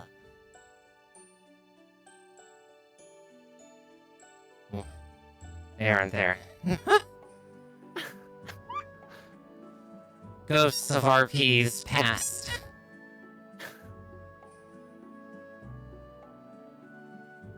Now that you have been situated, I'm gonna go ahead and call this to be our first break of the evening. As Miss Stella Robot says hello. Yes. Okay. Brought to you by Carambola Bot. But we're gonna go ahead, take a 10-minute bio break. That said, though, I hope you guys are enjoying Rainbow Connection so far. I love doing these, like, sort of low-impact introductions so much. Easy going and easy flow and easy for everybody. Mm-hmm. At least hopefully easy introduction for everybody. Nice way to get settled. Mm-hmm. Yes. But I'm gonna go ahead and motion to my break screen. And I will catch you four here in a moment. All right. Sounds like a plan. Yep. I'm so glad that you guys are enjoying it. Also, Seven Wolves. Scour the internet. That is not supposed to be able to do things.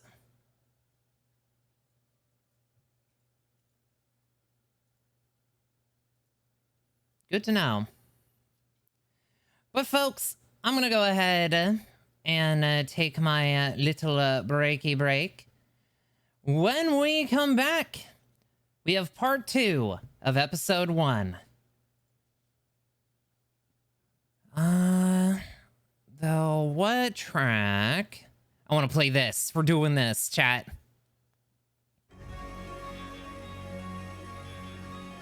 Enjoy these Japanese-style covers of tracks from Pokemon Scarlet and Violet by Kevin Grimm.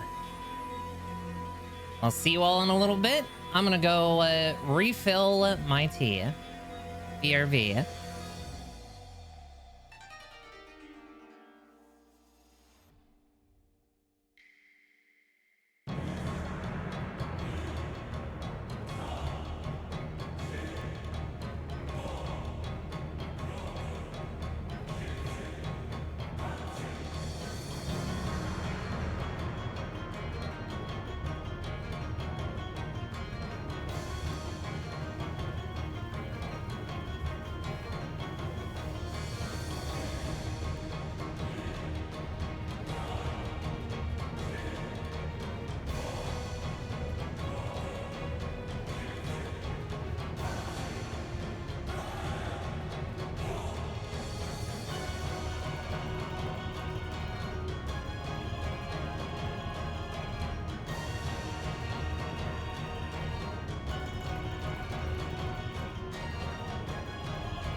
So, folks, apologies for being gone for a little bit longer.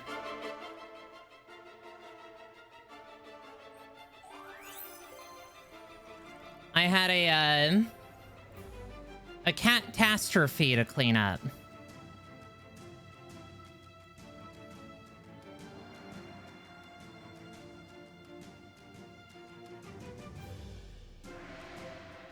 Hello.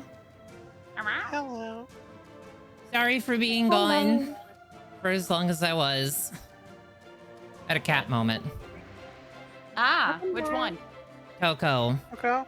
What did he do? Coco things. He Fair enough. he was stuck. What? How did he get himself stuck?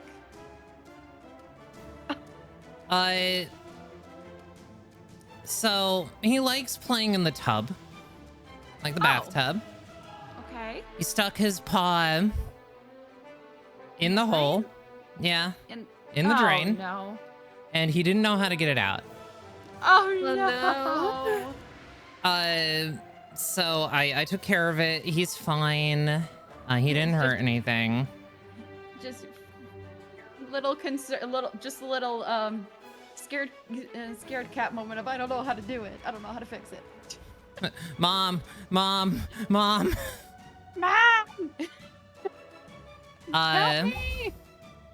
So give me just a second because I now have to do what I was gonna do. Oh yeah. A little before him having his moment.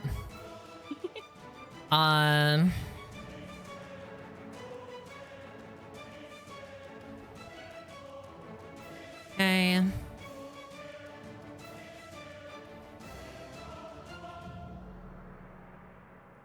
It's legitimate. Like, I will have no peace so long as he's conscious. It's crazy. That's Toko.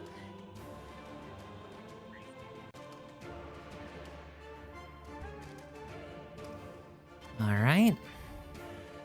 But now,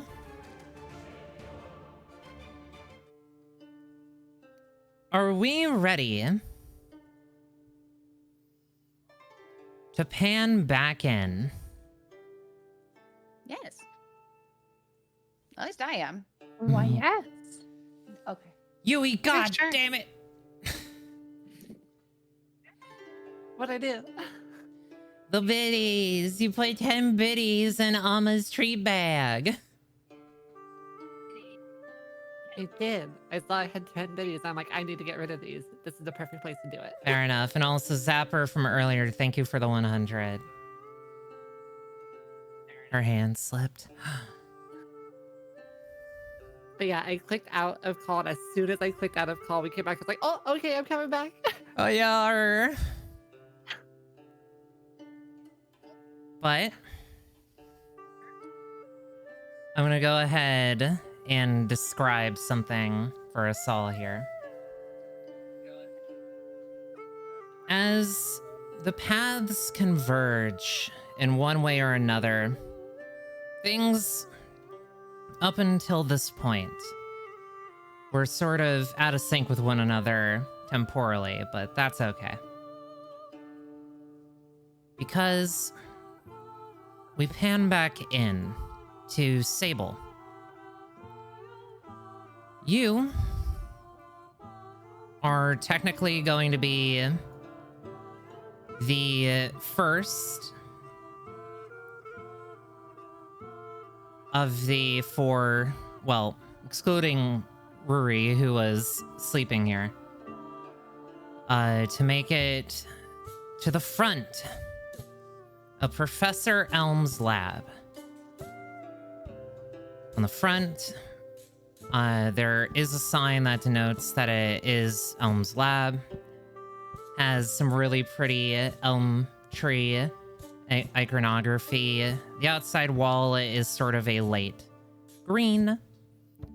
with a darker green sort of mixed in. A mural on one side depicts a shot of Ilex Forest.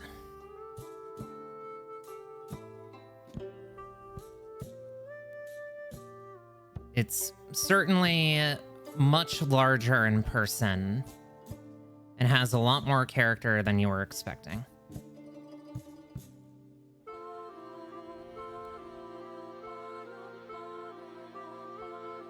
Robin? Oh, sorry. I thought you were going to someone else. No.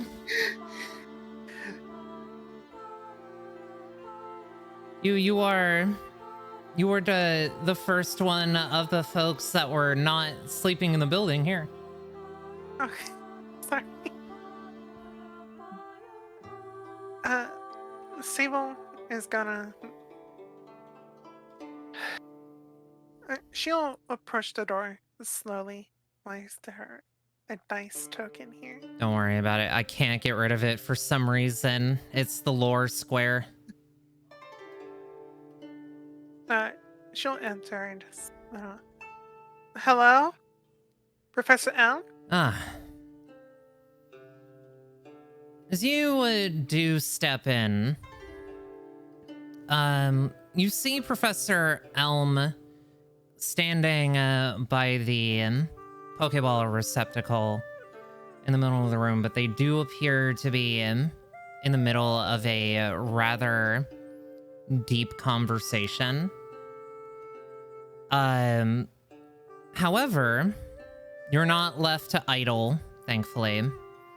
There's a man sitting at about, 5'10", 5'11", dark hair, blue eyes. A lot of blue eyes in this session, I've realized.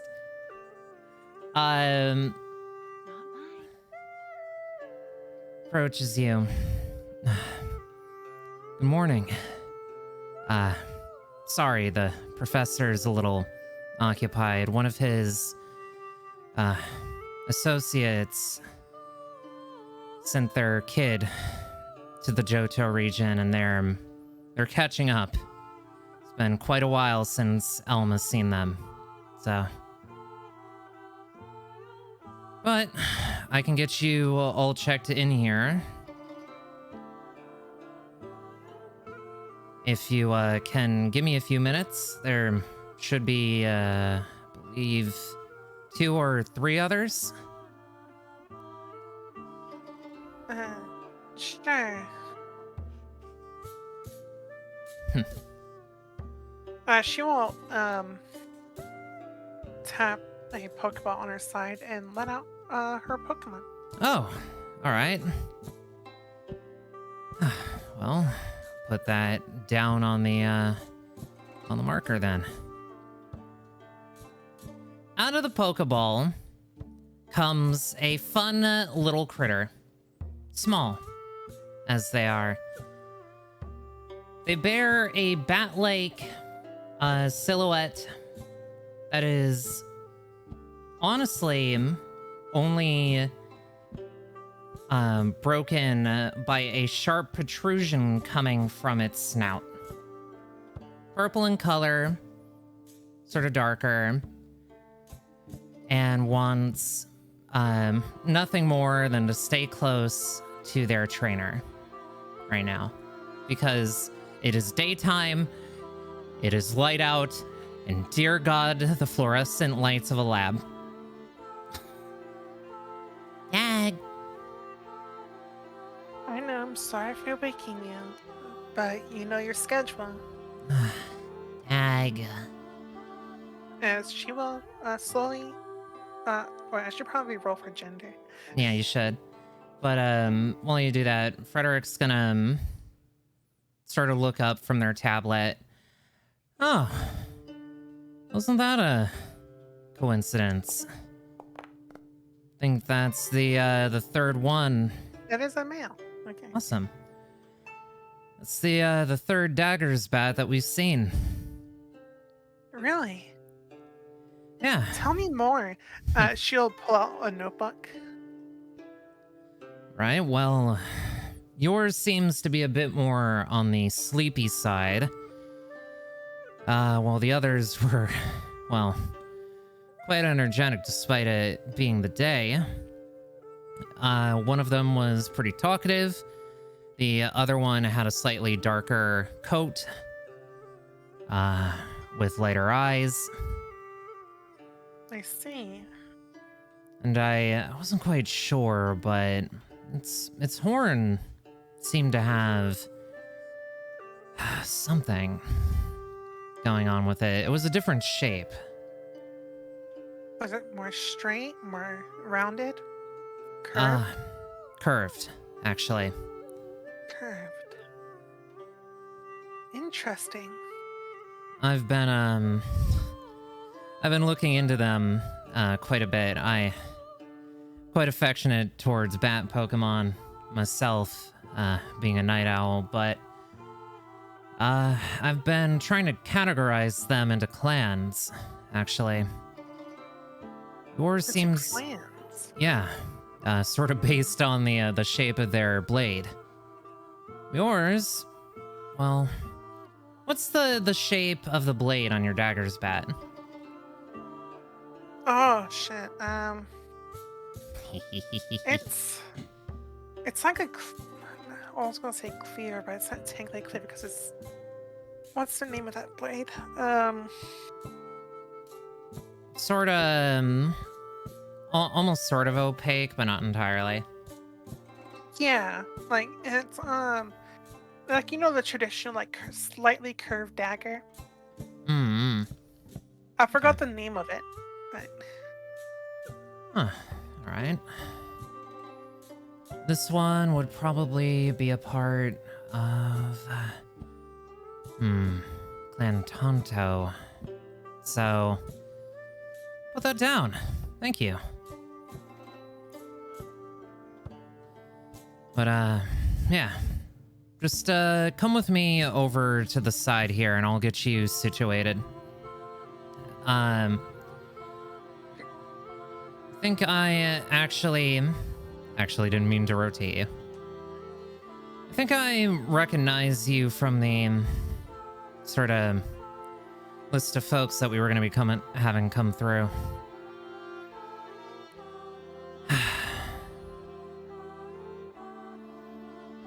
So over here, follow me. Can't block the door.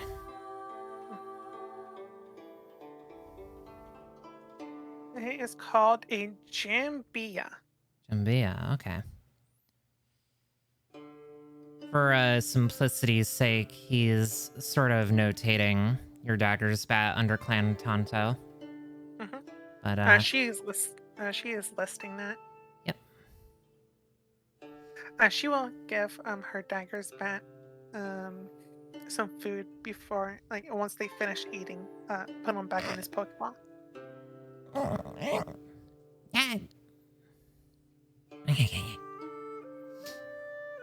They will definitely crawl back in the direction of the Pokeball and just like, please, mother. And she will put him back in the Pokeball. Huh. That one really does not like being out in the light. Wow. No, Albert doesn't really like it. Yeah. Huh. Alright, light sensitivity. That's a new one. Well, I did find him in the ruins right after he hatched. Fair enough. I'll have to ask more about that, but we've got quite a few things to address before we can get into the nitty-gritty, as it were.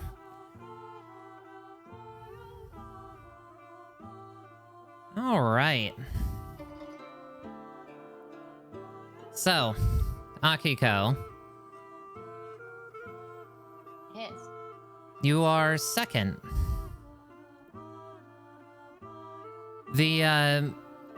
As you walked into northern Newbark, you actually saw a lithe feminine form, darker hair, walk into the building, and the door like opened and then shut behind her.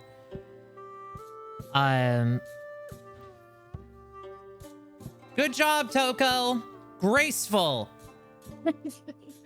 Somebody wiped out, huh?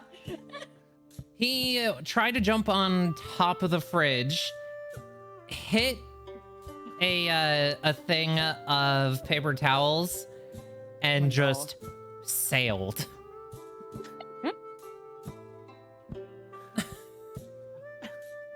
I'm pretty sure he landed in the bathroom.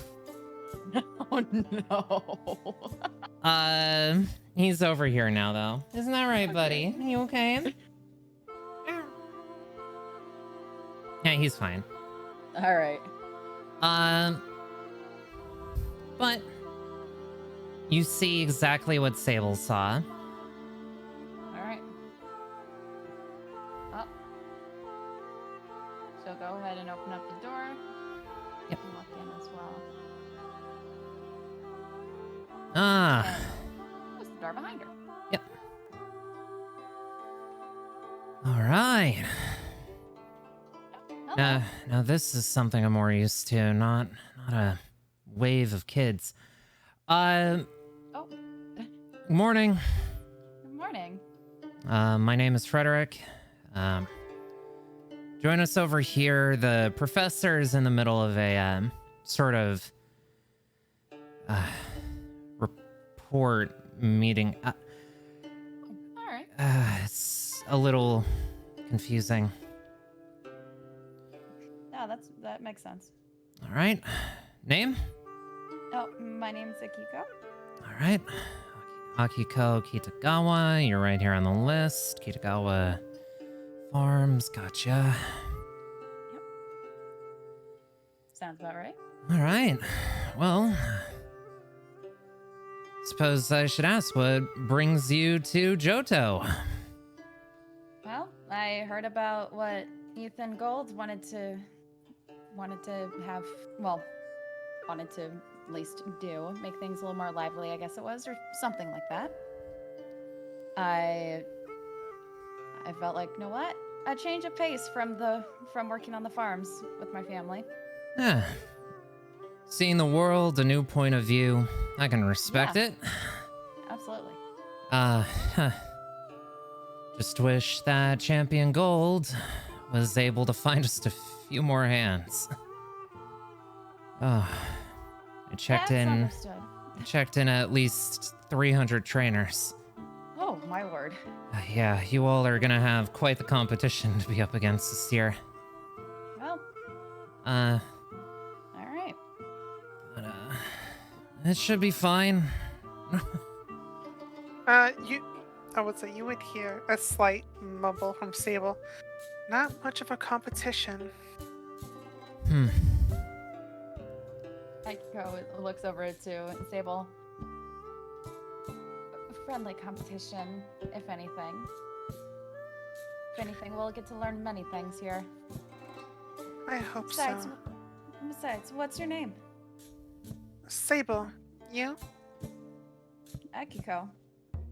And she holds out her hand. Nice to meet you. Nice to meet you too.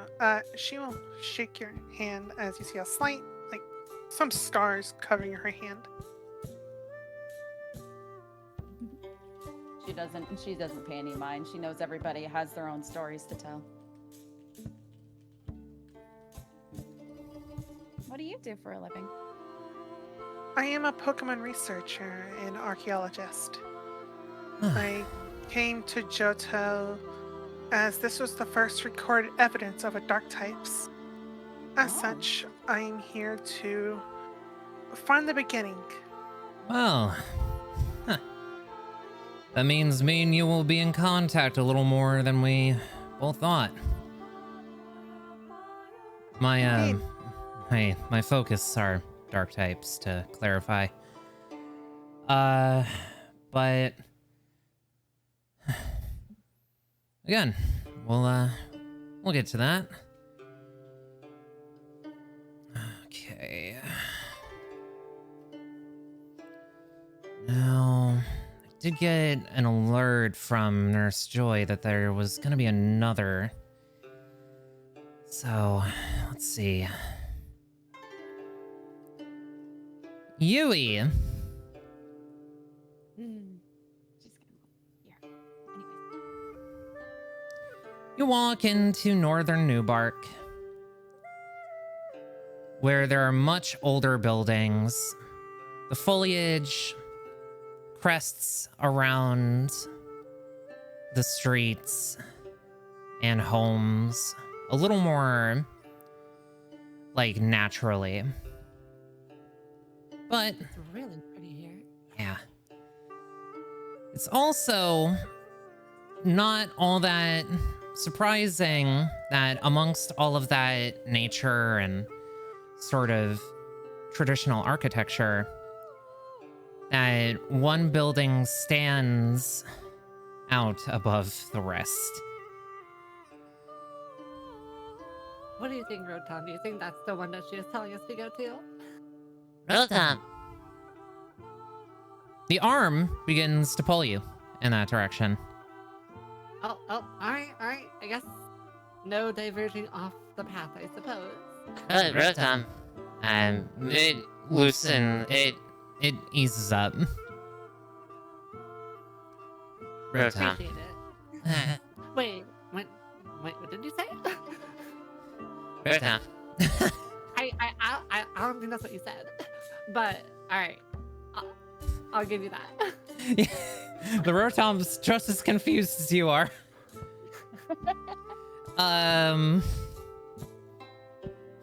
What do you mean I said something different? Ah, the Rotom is gaslighting. But eventually you come up to the building, very much the sort of appearance that I describe. Very big, very fancy, very techy. Yeah. As you Definitely. step up to it, the door automatically opens. Oh, okay. Alright. Did you do that, Rotom, or is that the door itself? Is there another one of you in there? Rotom. I You, guess. you get a feeling that that's non-conclusive, Hmm. but yeah. I guess I will head inside and watch to see if the door closes behind me. You watch it. There's gotta be another one of them in there. You know what? Give me a perception check investigation or perception. Oh god, how do I do that? Did I just roll d20? Nope. Open your character Oh. sheet. Attributes. Click on the skill on the list. Let's see. Attributes. And what am I rolling? Either investigation or perception. I roll for perception. Spot. Ow. No Rotoms here. Alright, keep your secrets. Excuse me. Good morning. Oh, huh? If you're done doing an inspection on our door here, just wanna get you out of the Hello. doorway. But Yeah. with the Rotoms. That's not a Rotom operated door, thankfully. It just reacts to movement. Alright. I don't have anything else to go with, so I'll believe you. Yeah. Mhm. Well then, hello.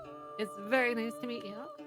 I was told to come here by the lady at the big red building with the Hapini. Ah, yes. Nurse Joy. That's her name. Yeah. She sent us a notification that another individual would be coming our way. But, let me get you all checked in.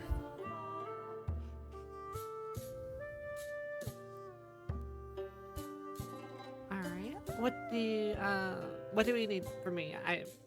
So far the only checkup I've had was at the doctor, so I don't know what to expect. Oh, well, considering what I was told, I'm just going to need a name. Is all in a picture. I have neither of those things for you. All right, wonderful.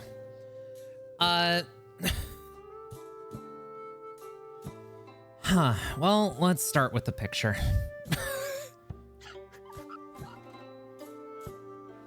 And he's effectively, I'm not gonna RP us through DMV time, but or the PMV. But gets your picture, and as it flashes, make me a wisdom saving throw, which you can do on your sheet by going to the stat line and clicking on WIS. Then saving throw? Yep. Then...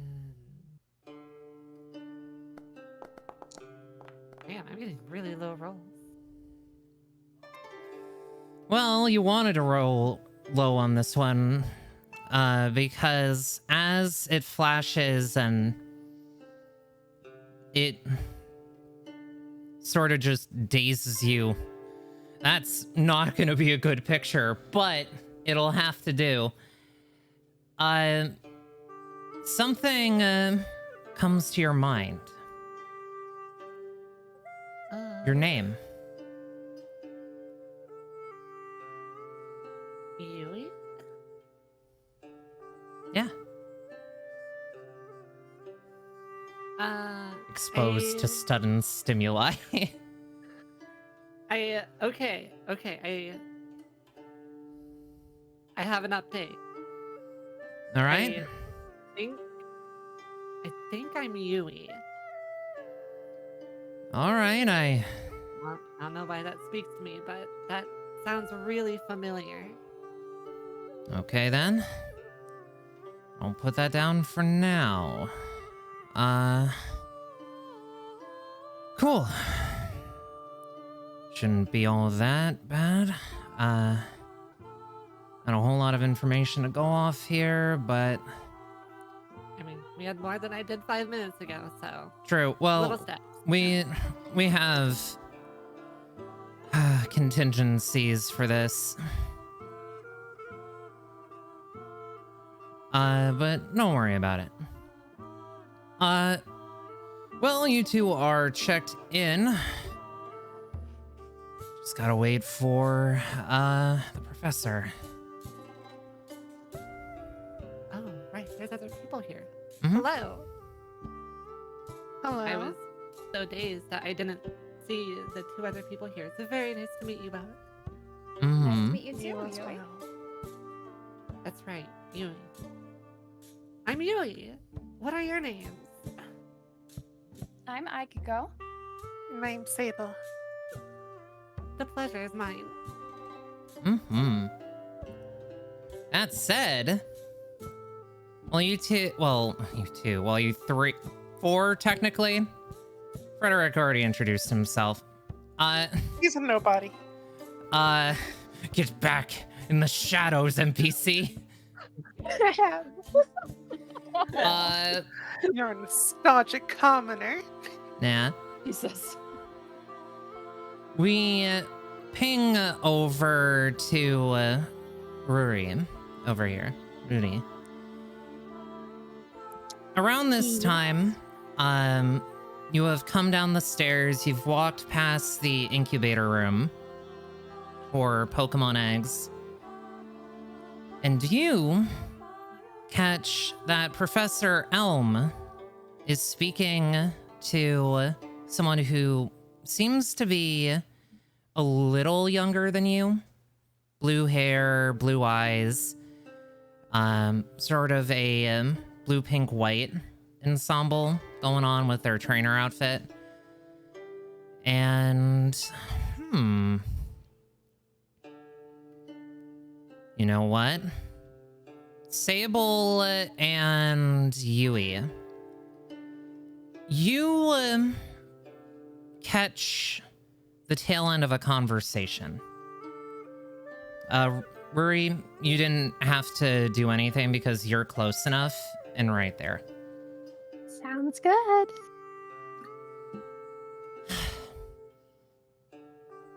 Now, about the other reason I'm here, Professor. Suisei sees you. On second thought, we'll talk about it later. Seems like you have company. I didn't actually consider you'd still have some trainers to process.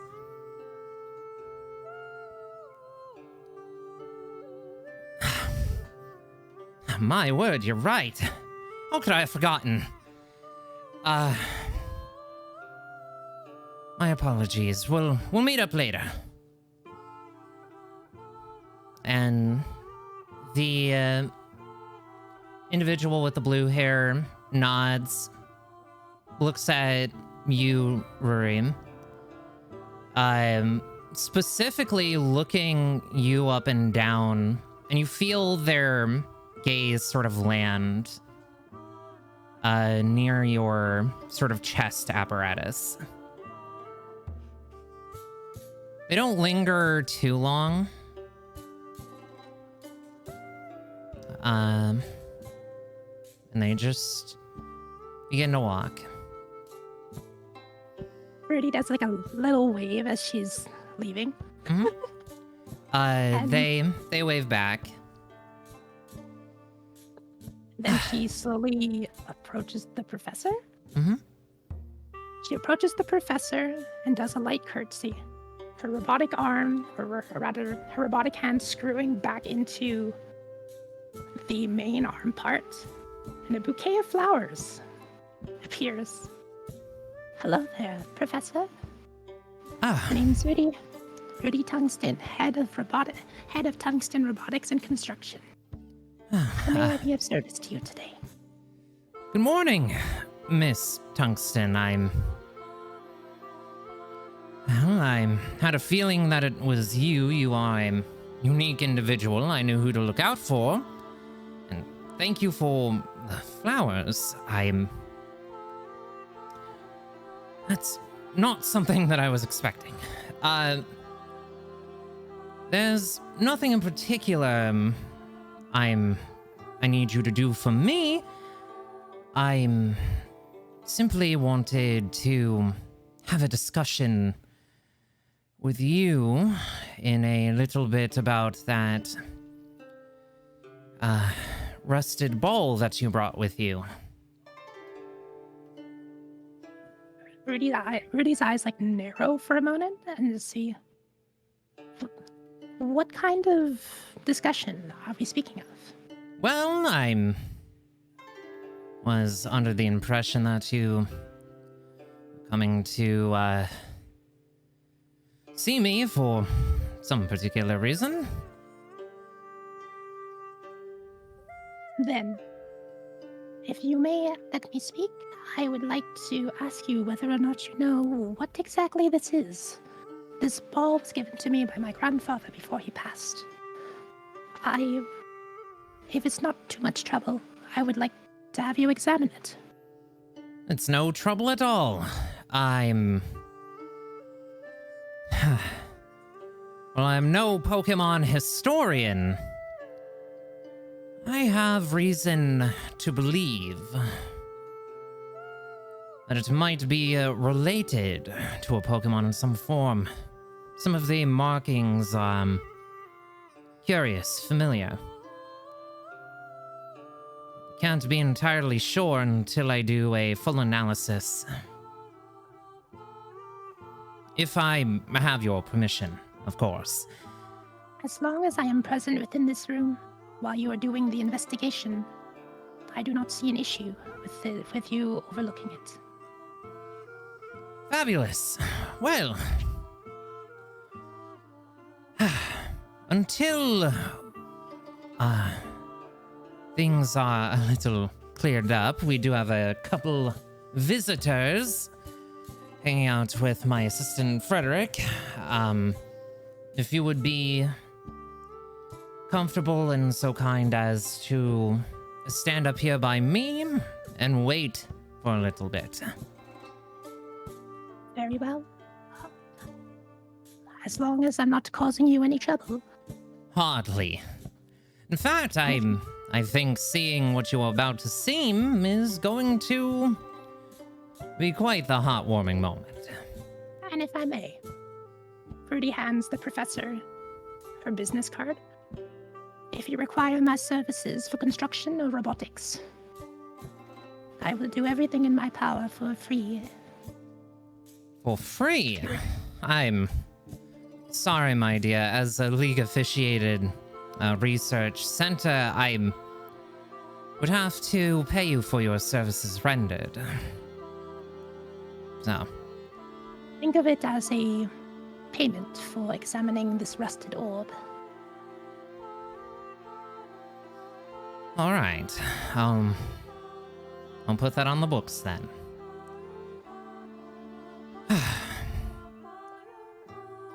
As you two are discussing, this blue-haired individual sort of walks past your group of three, stops,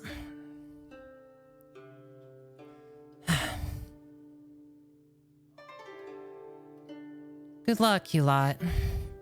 Today's an important day.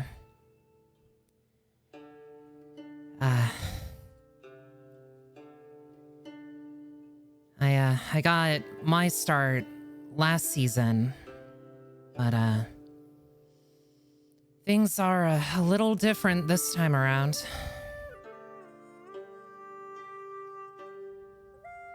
Akiko just, yeah, Akiko just cocks her head to her and is like, in what way?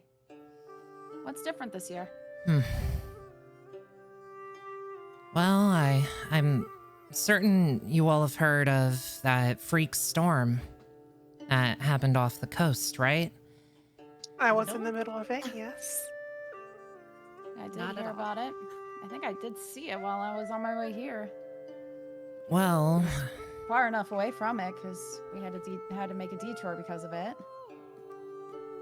see, I originally was supposed to join my friends back home for a second season, but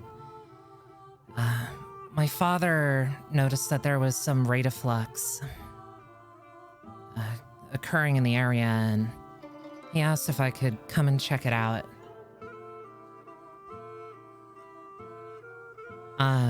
Though to more clearly explain, when that storm happened, there was a spike in energy that really concerned us. So I'm here to study it. Can I make a knowledge check of some kind to see if I know what this kind of energy is? You can certainly give it a shot. What would it be? Arcana, Pokemon lore, nature.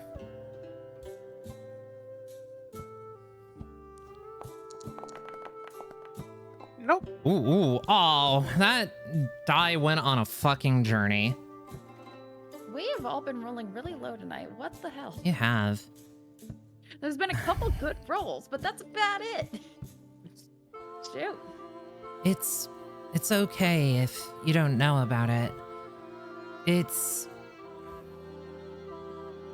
sort of a signature that all elemental moves that Pokemon give off. It's sort of related to that. I'm sure you all have heard of Pokemon evolving by stone. yes. It was like that. The radiation that those stones give off, have a certain signature, and, well, there was a sudden, well, it was almost like an explosion of dark type energy. Oh, that's interesting. Yeah. Explosion of dark type energy. That sounds like your expertise, Sable. Her eyes will gain a slight glow to them as she steps closer. Can you tell me more?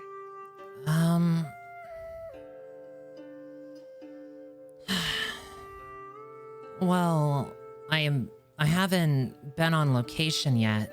The Rangers are currently cleaning things up. Where is this location, if I may ask? Chincho Cave. Or Chinchou Chincho Cave. Cave. I see. Maybe this dark energy was caused by something. Perhaps something awakening.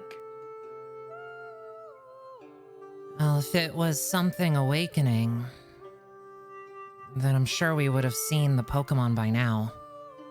Not necessarily true. There are reports of certain dark types that you can't really see when awake. Like in Sinnoh, the Pokemon known as Darkrai. You can only see them in your dreams. This wasn't Darkrai. I was using him as a reference. Oh, yeah. So I perhaps... I was more just going to say that it wasn't a signature that a Pokemon gives off. It was too uniform. Uniform. Yeah, it's... By any chance, would this energy have some correlation with evolution stones? It was sort of like that, but imagine if it was amplified by at least a margin of 2,000%. So, like a dusk stone, but instead of a stone, it's like a crystal. Correct. Fascinating. I must go to the site once I'm available. Well, it should be available to visit by tomorrow. So, I'll be there. They just What is your name? Oh, my name's Suisei. Suisei. As Suisei gets close, they can see like a very, like almost perfectly drawn sketch of Suisei and all the information they've been talking about. Not again. What do you mean, not again? They seem to be like specifically focusing on the drawing of themselves. Is there an issue? No, there was a fan of mine back home that would draw me a lot. Well, I'm just doing this for research purposes, so I don't forget your face. Sure. But yeah, if you happen to be free, I'll be doing my examination tomorrow. Very well. Depending if I am free, I will see you tomorrow. Of course. The rest of you, it was nice to meet you. Oh, I have a quick question. Mm-hmm. you talked about a storm. You all talked about a storm. Do you know about any wreckages that could have happened, big or small, during the storm? Would I have seen any because I was out there during that time? No. You don't know any. I don't know any, and I was out there the entire time. Yeah, normally we, if there's a rescue effort, we'll lend some of the stronger water Pokemon out to trainers so they can go and help. But we never received any distress calls, so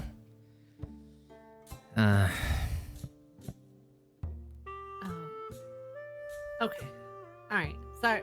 I apologize for asking. oh, it's fine.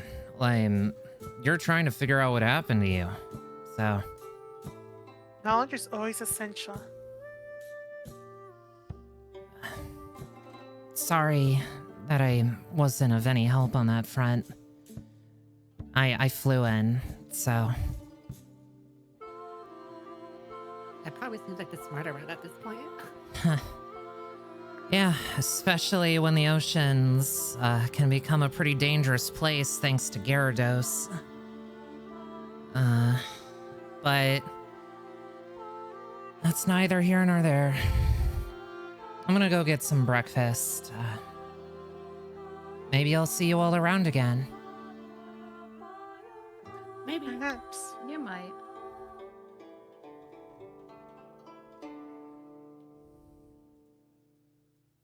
The door closes behind them. At the moment the door closes, she will slap the book shut before turning to the others. So, let's go on and meet with Professor. Sounds good to me. Let's do it. Yes! Come right on up. I didn't want to interrupt you, but thankfully that conversation actually gave Akari enough time to print out identification for you all. Awesome. Professor, by any chance, do you have any coffee here? Do we have coffee in a Pokemon research lab? Preferably something that's... She starts looking a little bit distressed. Something Juniper wouldn't drink. Oh, well.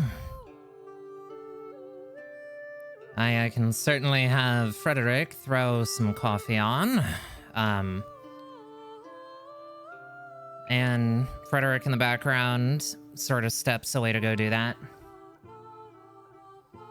Well, it's nice to meet the three of you. I'd also like to introduce you to Miss Ruri Tungsten of the Tungsten family. I wasn't going to leave you as a fly in the wall, my dear. I'm perfectly fine, just relaxing on the wall, thank you. But she turns to Polaris and gestures like to her back so that she can like go back so she doesn't have to float there. Yeah. And then she moves forward and Hey. does a curtsy towards the three individuals in the room. Pleased to make your acquaintance. My name is Rudy Tungsten, head of Tungsten Robotics and Construction. What brings you through here today? Is she noticeably robotic? A lot of her is robotic, so pretty much her eyes, her ears, her arms, like Eh, a decent portion of her chest and her legs too. So if I may ask, are you fully robotic or are you like a fusion of human and robotics? I am a cyborg. I've been upgraded cybernetically in an effort to save my life during an accident. As a I result, see. my grandfather replaced a lot of my limbs that were nearly crushed underneath the building. Rudy's face this entire time has not changed. And like in terms of expression, and instead she like picks up Polaris and pushes her in front of her face, and Polaris like tries to mimic like a sad face. I Hey, suppose.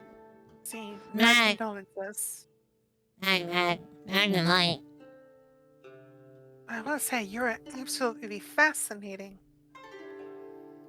Robotics replacing limbs.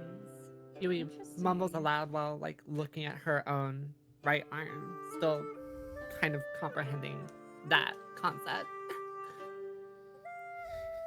And does Rudy notice the robotic arm on? Yeah. Yui? Maybe not that it's a Rotom arm because the Rotom metal has been painted black, but Mm-hmm. Has been picked. Can I do a roll here? I suppose. Yeah. Investigation, Arcana, Do Arcana. Then. perception. Can I do Arcana? Yeah. And I can.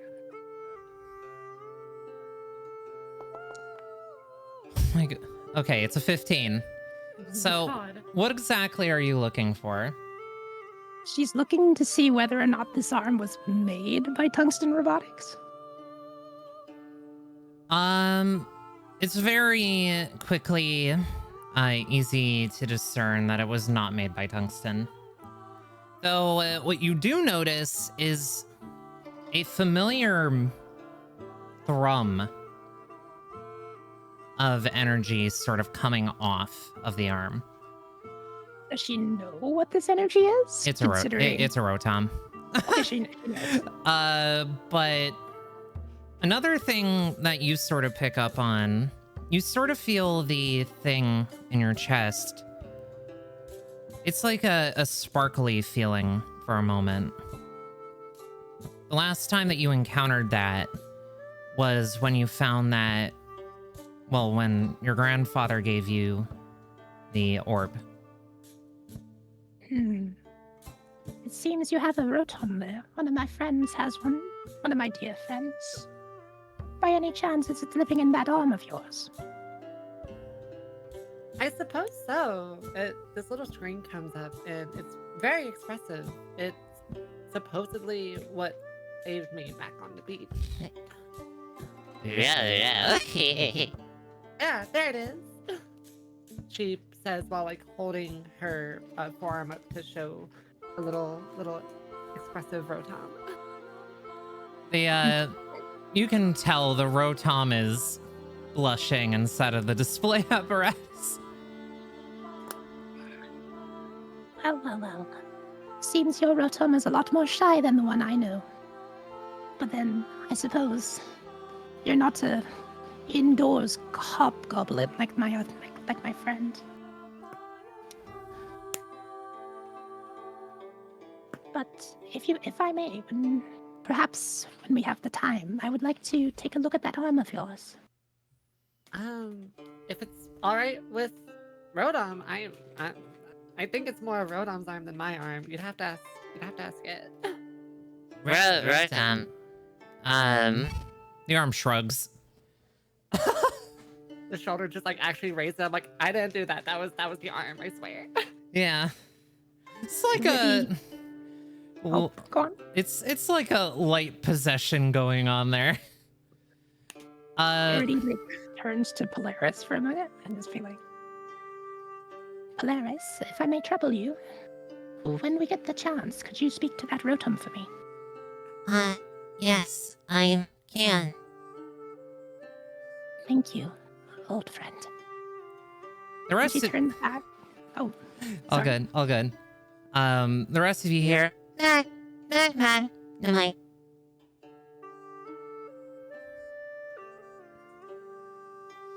Well...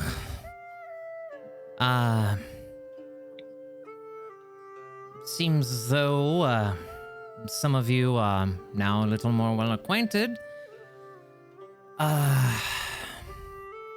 Let's get to business, shall we? Sure. Kari. And these for their trainer IDs, please. And the woman with black hair, red eyes walks up to you first. You're the closest, obviously. Hello. It's nice to meet you. Glad you're okay. I read the brief file that Nurse Joy sent over. It's certainly something, isn't it? Thank you. Let's say.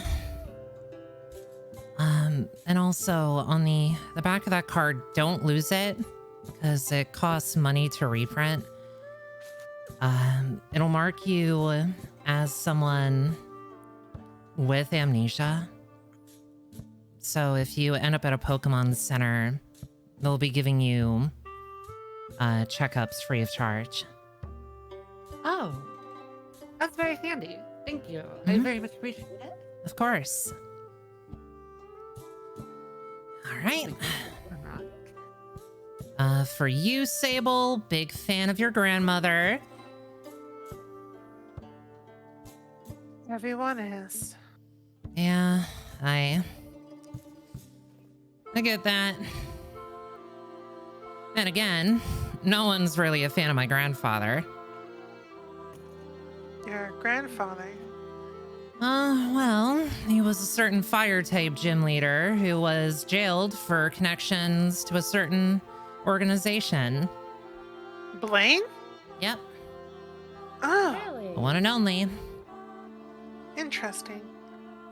Tell me, do you know if the mansion is still up? Mm-hmm. Though it's a bit more of a preserve now. I see. It's bit of a interesting bit. They didn't exactly want to turn it into a museum. They don't want too many people going in there getting hurt. But I'm sure you understand. I do. Okay. Miss Kitagawa, this card is for you. Thank you. Both you and Sable have a similar marker on your cards. It effectively will tell any official that you are also signed up as young researchers and breeders. So these will get you access to certain facilities if they are available to you in certain towns. Okay? All right. Last but not least, apologies for your picture, Miss Tungsten. Hmm. Uh, Really, like, tilt your head inquisitively. They turn around to you and hand you the card. It's you half asleep. Rudy's face, like, just her eyes, like, slightly narrow, but her expression doesn't change. But you can hear in her voice, it's like, well, at the very least, it's not as bad as the last one. True. But that's for all of you. Leave it all up to you, Professor. Right. Well, for two of you, I'm sure you're wondering why you've been given those cards. But, there's been a few changes to operation in our dear region of Johto here. We borrowed some of Kanto's laws in that respect, because it makes things a little easier to keep an eye on, a bit easier to make sure that things are on the up and up. In order to be a trainer here in the Johto region, that is a license that you are going to need. It also will afford for you a stipend of 2,000 Poké-Dollars, so it can be used as a card that you can swipe at any store. And it will get you free room and board at Pokemon centers. No need to worry about fussing off your money just to have a roof over your head. That is appreciated. Yes, very much so. Thank you. May I ask a question, Miss Especially since I don't really Akai? have any- Yes. You may. Well, For these licenses, assuming they are licenses, they are. they expire, do they not? Yes, they do. They expire at the end of every season. So, What is required to maintain this license during our stay? well, all you'll have to do is check in with any Nurse Joy. They have a machine on their counters that will update things for you. I have a question as well. Of course. Would I have to upgrade this license to continue my research? It would really depend on what exactly you're looking to do. Yes. Okay then. Well, the one that I gave you is a clearance 1 for researchers, so you're sort of starting at the bottom here. But in order to improve that, you just need to get a little experience, fill out your Pokedex a bit, file some journals for peer review, and they'll give you more clearance. I see. How Uh, by chance submit some of my journals now? I mean, you could. It might take a little bit. First few days of the season, you know. You see. She'll go into her pack and pull out about 6 journals. Oh, you're submitting them physically. Okay. Should I not? No, that's fine. I'll get this, Professor. These are based off of all the dark and ghost types I have found within the Unova region. Along with my findings within the, sorry, I'm blanking on the name. The Relic Castle. The Relic Castle, even. Okay. And she'll sort of take them, stack them in her arms. Anything that you're curious about, Akiko?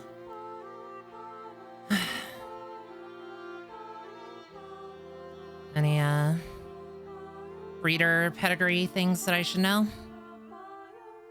Oh, sorry, I wasn't paying attention. All good. That's Yui's job to stare off into space. Yeah. Just of, like, is she asking just like of what to expect from me, or? Yeah. You know, any documentation about any specific Pokemon that you've recently hatched yourself? Oh. Well, at least one that I've hatched myself, and she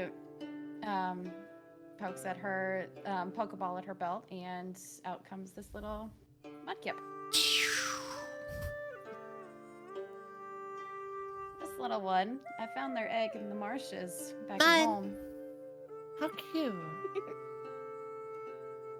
The volunteers and the rangers there let me take it home from also approval from my father to let me hatch it and raise it myself. Aw, well, aren't they adorable? Oh, Yes, I also should say my main specialty when it comes to Pokemon breeding would be mainly dragon types, Okay. or those that are similar to it. But water types are also my specialty, as I worked with the horsies that we bred a lot. Okay. I'll at the very least put down a notation that you have experience back home with dragons, but this Mudkip is a job all your own. So I'll mark it that you hatched and raised a water starter. Okay. That'll look good on your record. All right, little guy, back in your ball. So, you call back your Mudkip. Mm-hmm. It hasn't said anything else aside from mud yet. And then as it's disappearing, Kip! Your adorable little personality is always coming through so well. Mm-hmm. Very patient.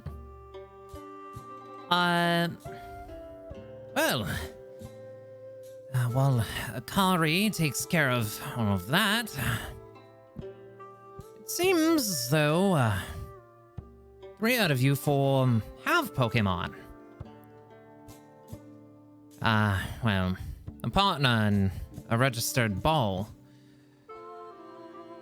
I was about to say, I have the thing in my arm, but I guess I don't have one of those ball things. You most certainly do not, and you have to fashion that Rotom, seeing as it hasn't come out of your arm yet. Must be an assistant grade Rotom.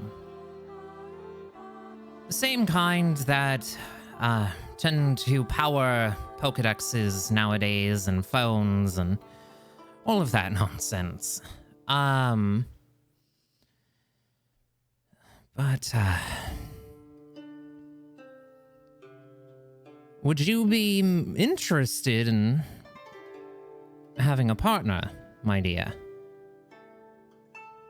I mean, I do have to get to Goldenrod. It seems like that was pretty far away, so a new friend would probably be very helpful. Maybe it'll be like Alabaster back there. Or Happini. It certainly could be. Well, feel free to step on up. This machine behind me houses 3 Pokemon. Okay. And this is the part where I come above table. Seeing as you didn't tell me if you wanted a Pokemon specifically, would you be comfortable if I randomized a choice of 3? Sure. I was somewhat interested in that, one of those custom ones that you did, but I am totally down for a gamble. Oh, I actually have them. They're in the roster of the randomizer, so unless you specifically want one of the custom ones. One of the custom ones is also really hard to get because they are really rare. But Let's go with the gamble. yeah. How I got here was a gamble to begin with, so might as well keep writing that out, right? Oh boy. I'm gonna bring up good old list randomizer.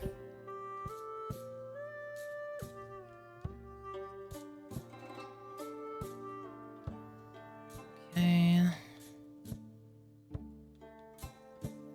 We are going to randomize.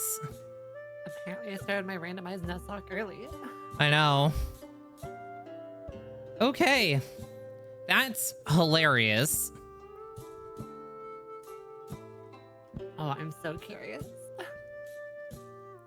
So, I'm running this through 3 different times, right? Right. To see which is number 1.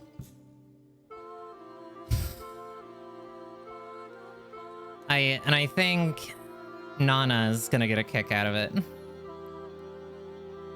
Oh, I'm so curious now. No! Not that last one. It can't be.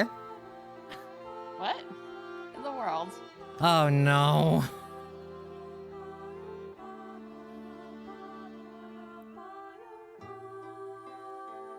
Okay. Oh, I will fight both Derpy and Nana.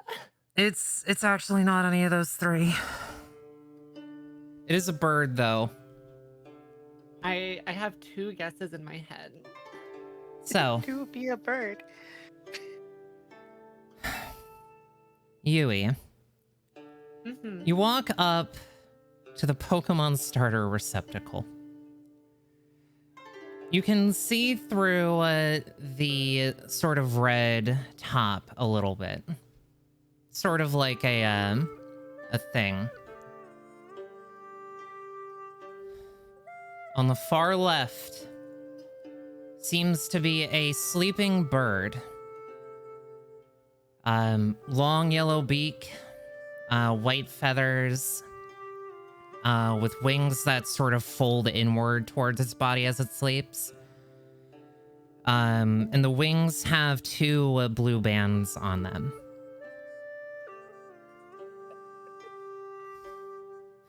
Yo, above Taylor really quick, I got absolutely slapped by a Pelipper yesterday during the tournament, or today during the tournament. So This is hilarious. Dramatic. I knew about that. So Wait, what is it? That's a Wingle. that's a wingle. Oh, In the next ball, it's this sort of smaller, rotund creature. A sort of tan main body with green spots that motion over it everywhere. Kind of looks a little bit like a mushroom, but with legs. It looks so angry. Yeah, it's got a bad expression. I did actually roll grumpy for the shroomish. it has resting bitch face. Oh. And the last one on the far right is this creature walking around on 2 legs in the ball that looks more lost than even you were on the beach. Its yellow upper body radiates down into a brown, which makes it looks like it's wearing pants a little bit. Oh. And you go back up to its face as it turns and looks up to you in the ball, and it has a long sort of elephant-like nose. Oh God, no. It's drowsy. Oh, it's It's drowsy. drowsy. Everyone was thinking it was Scraggy. No, I know. Like, when you're saying but you didn't specifically say it was like pants. You said it was like, you said brown. I'm like, but Scraggy doesn't really have brown pants. So I was like, no, that can't be it. It has pants, but Those are so as soon as I realized, like, no. So your options are Wingle, Shroomish, or Drowsy. I can't believe I rolled a Wingle after yesterday.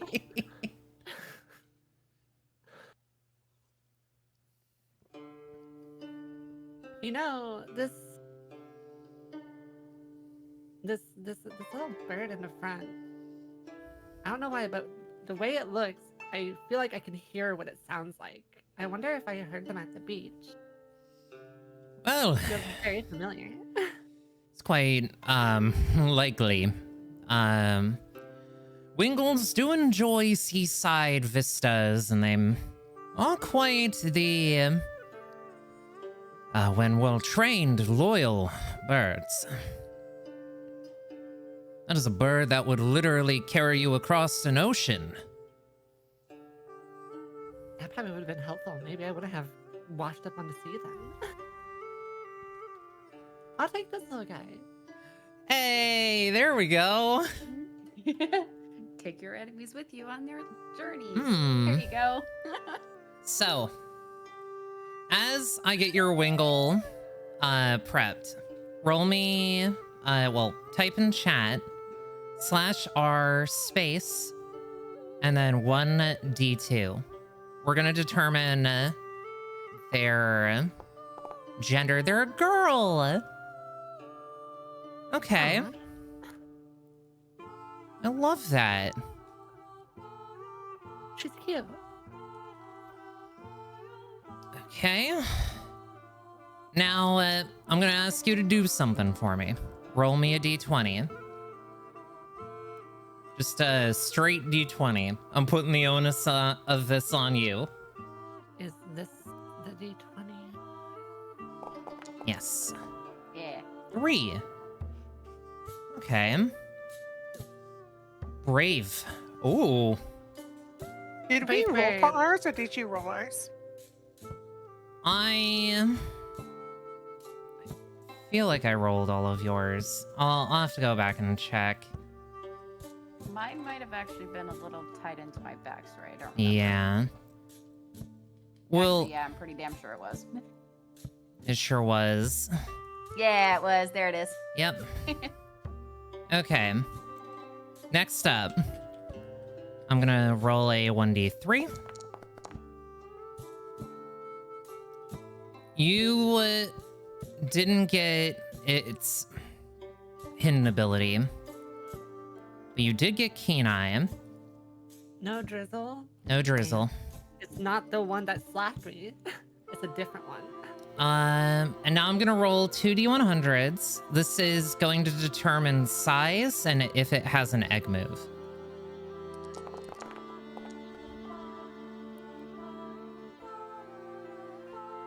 Oh, yeah, that has an egg move. One moment. I rolled a 100. Should I roll for that as well? Holy for- shit! Wow. Yeah, there's a 100 in there. Wow. That's awesome. Oh, which one are you rolling for? For my dagger's bat. Like for its ability and it has an egg move. Oh, yeah. Roll for the, ability. I'll take care of some of the other stuff in a bit. Because working on Dagger's bat egg moves, I'm gonna level with you. I don't know that yet. Why did it do -2? Don't know. It's a 3. So Uh, it's infiltrator. yep. So your Wingle is smaller than usual, as you rolled a 15, so it is technically a tiny seagull. Tiny bird. As you pick up the ball, you see the bird in there sort of stir. And it Oh. looks up at you through the ball. Hello. I do like a little wave at it while I'm holding the ball. You can't hear it squawking in the ball, but it opens its beak and goes, "Wing! Wing!" Tilts its head. Oh, you're a cute one. How do I... Is it possible to get out of the ball? Yeah. Or is it, You- does it stay in there? All you gotta do is tell me, and I will let them out. Ooh. Well, I know what its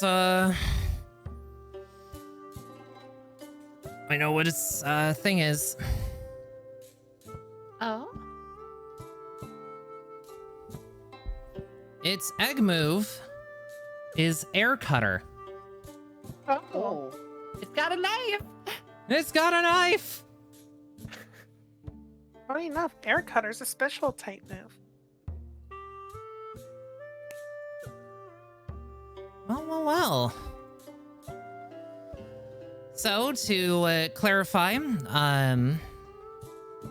your Wingle will be accessible now via the actors directory. So if you wanted to pull up their character sheet, you could. But There. I'm gonna go ahead and pull them out.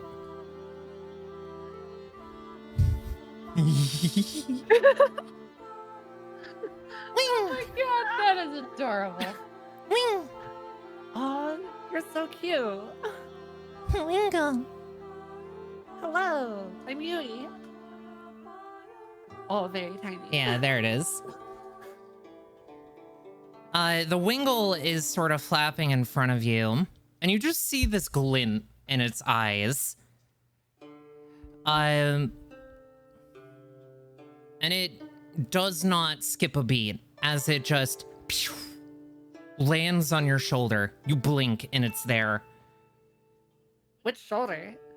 The one that doesn't have the prosthetic attached.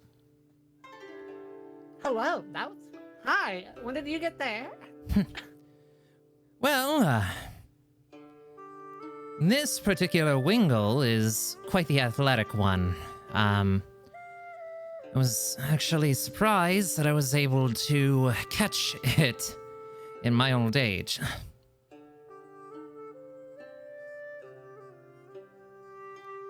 But, they're a little headstrong, so you're gonna have to train them up nice and good. Otherwise, they might rush off and try to challenge other Pokemon if you're not looking.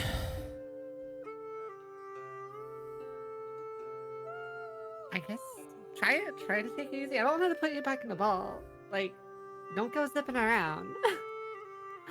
Roll me a Pokemon handling check.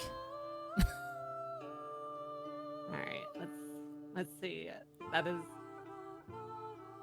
and then roll. Hey, you feel the I finally got a good roll.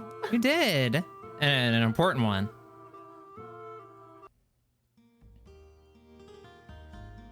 The Wingle sort of relaxes and stays on her perch, which is now your shoulder. Well,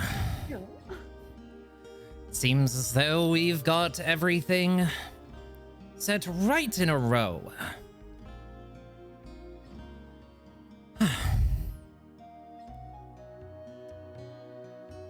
I don't know what the plan for you three are, but I do have a little experiment that I said that I would set up for Miss Ruri here. If you want, I would actually wouldn't mind having you all. That is, if you don't mind, Miss Tungsten. I see that we have a researcher and a breeder here. I think it'd be a good experience, would it not? Fabulous. And you, Miss Yui? Sure. I've got no place else to be. I don't know where I am. So. Wonderful.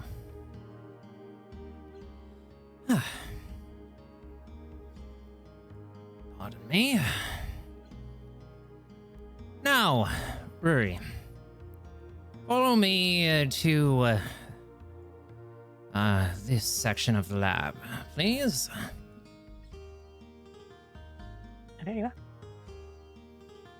Polaris, are you coming? Mag.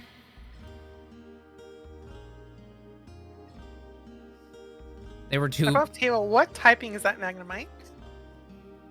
I think I'll discuss that with Stella afterwards. Yeah, we'll have a talk. Because it is a variant, so... There we go. But my thoughts, Wing, are probably fairy. Yeah, we'll see about it. We'll see. It's that cute. that.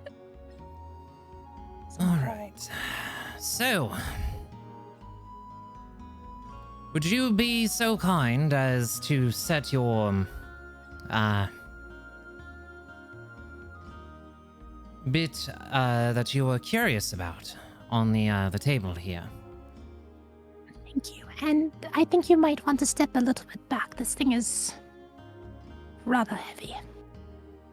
Yes. Pretty reaches into her bag and then magnetizes the ball to her robot arm and then slowly lifts it onto the table.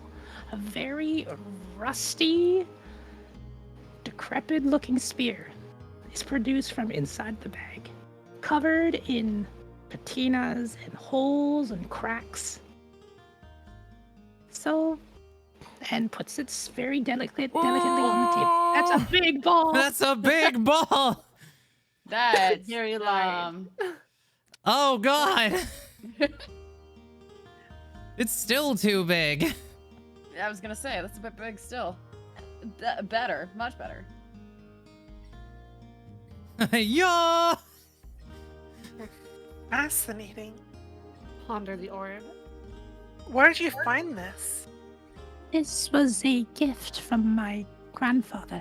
He said under no circumstance am I to sell it, destroy it, or give it to anyone else. He said it was important, and really touches the middle of her chest. I feel that this orb is important. May I inspect it real fast? You can try. Well, it would actually be rather helpful. Seeing as Kari is currently busy inputting your journals into the system. Sable is gonna put her scarred hand out towards the ball, to feel its surface, to look at the grooves in it, and see if she recognizes any shape or patterns. Okay, so do me a favor real quick. That's either history or investigation. Arcana would also work. And then after that, roll me Constitution saving throw. Uh-oh. Wonderful. So, oh, great. She's been through this before, it's okay. Love this. I gotta change the music. This is the best ever. Thank you.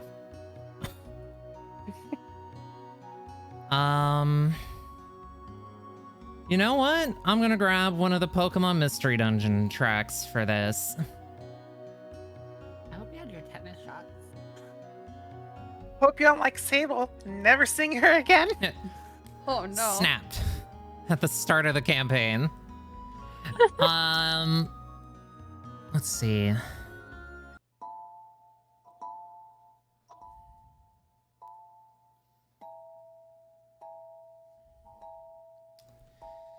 Sable. Mm-hmm. I'm going to tell you straight up right now. On a roll of a 22, you very much recognize... well, no, I'm not gonna say that. Not like that. This rusted Pokeball-shaped thing is from, well, a similar set of plans as a man-made creature. The plans were struck in the kingdom of Azoth many, many years ago. However, the reason why you know this is not because you touched the ball and understood the sort of groovings and all of that. When you made contact, your specific upbringing, being around ghost types, dark types, having a powerful soul is resonating with something. Ruri, you feel this as well. As the little display on your chest lights in a way that is sort of overpowering. What color is the glow? Like, is it affecting her emotionally as well, or no? Not affecting her emotionally. This is like a thrum of adrenaline that is hitting your system, both biological and cybernetic. What? I'm gonna leave that color up to you, though. Then I will choose the light up chest within the torso of Rudy turns into a dark red crimson. Right. And then the eye and her crystalline blue eyes slowly turn from blue to red. I feel like our eyes match now. Yeah. As she just, her body like slowly starts to shake as Polaris probably flies around her, worried, and tries to magnetize its little magnet to try and drag Rudy out of the room. Yeah. They get like 10 feet before the whole room is engulfed in light.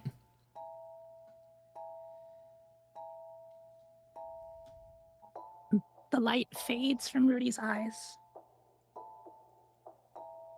And if she speaks, the voice will become distorted. And we'll see. I'll leave that to you, the DM. Mm-hmm. This is less of a voice and more something that folks are being, taken aback by. The one that is seeing the past right now is Sable. You find yourself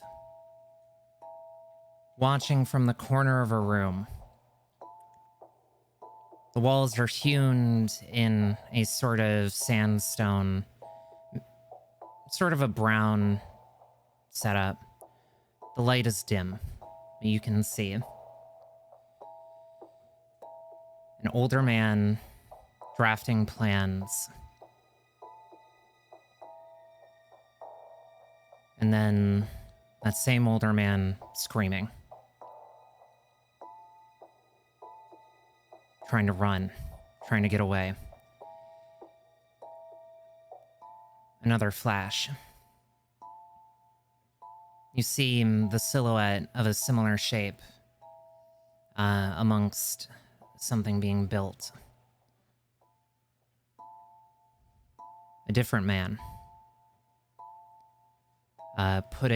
Finishing touches on it. And then you see next to him, very quickly, a shadow. Look, you can't make out their face, but they seem to be wearing a cloak. Another scream. And then finally, the same thing in front of you. Rusted as it is.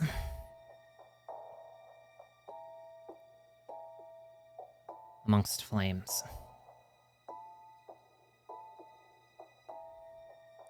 You hear the... Can I, Yeah. Oh, sorry, go on. I'll let you finish. I'll let you You're finish good. first. Feel free to add to that part, because that's your thing.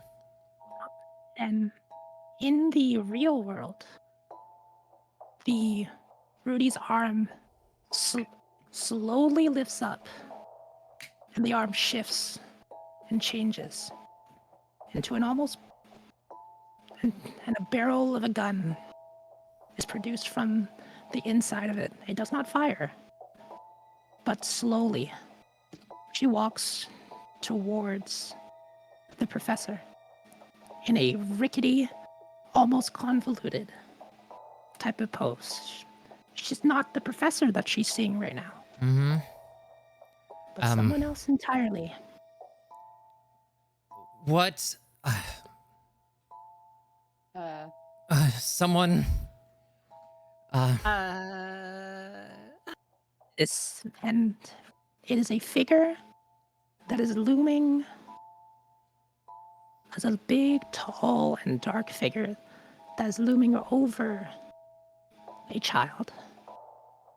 A young child of silver hair, just like, not unlike Rudy. Surrounded in a field of fire, just like before. Except this time, there's a scream of a girl before it fades entirely, as well as a mechanical screech coming from the ball. Mm-hmm. The professor just sort of has his hands up. I don't know what I did. I'm sorry if I did something wrong. And in your vision, Sable, the scene shifts again. This orb being passed onto Rudy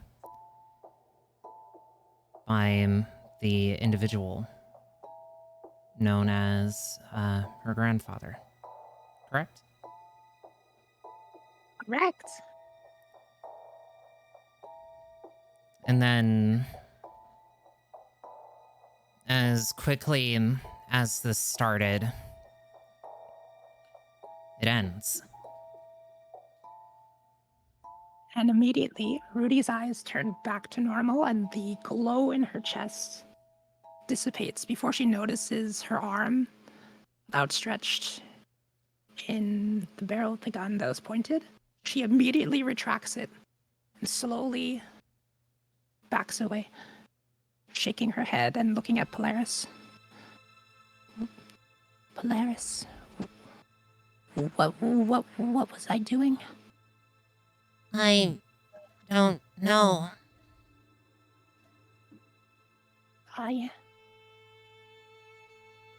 Rudy turns back towards the professor and does a deep bow. I'm so sorry. I don't know what came over me. It's quite all right. I'm Sable. Mm-hmm. You have never experienced a level of psychometry as that. You are barely keeping conscious against the table. Your vision is blurring.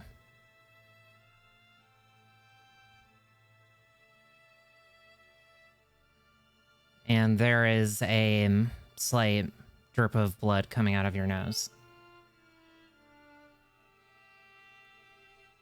What is a phrase that you want to share with the party and the professor before you pass out?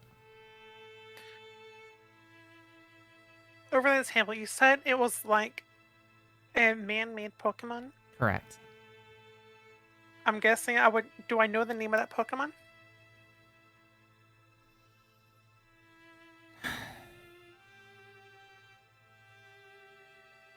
Do me a favor and roll Pokemon lore.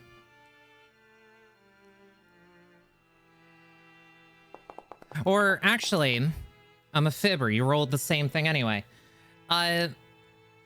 You know that the man-made Pokemon that it would have been referring to Was Magerna? Magearna.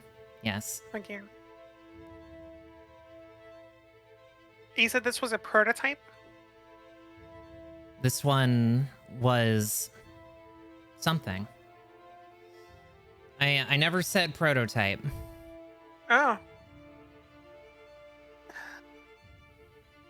She will slouch down as like her nose bleeds, her eyes fading but still glowing.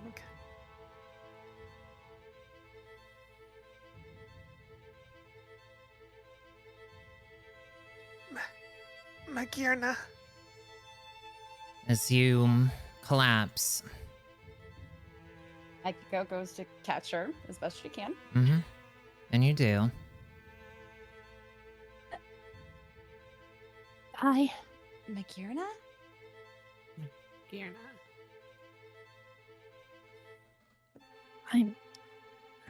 I'm sorry. Can I do a lore check here just for a second? Sure. Go for it. To see what I know, what he knows about that.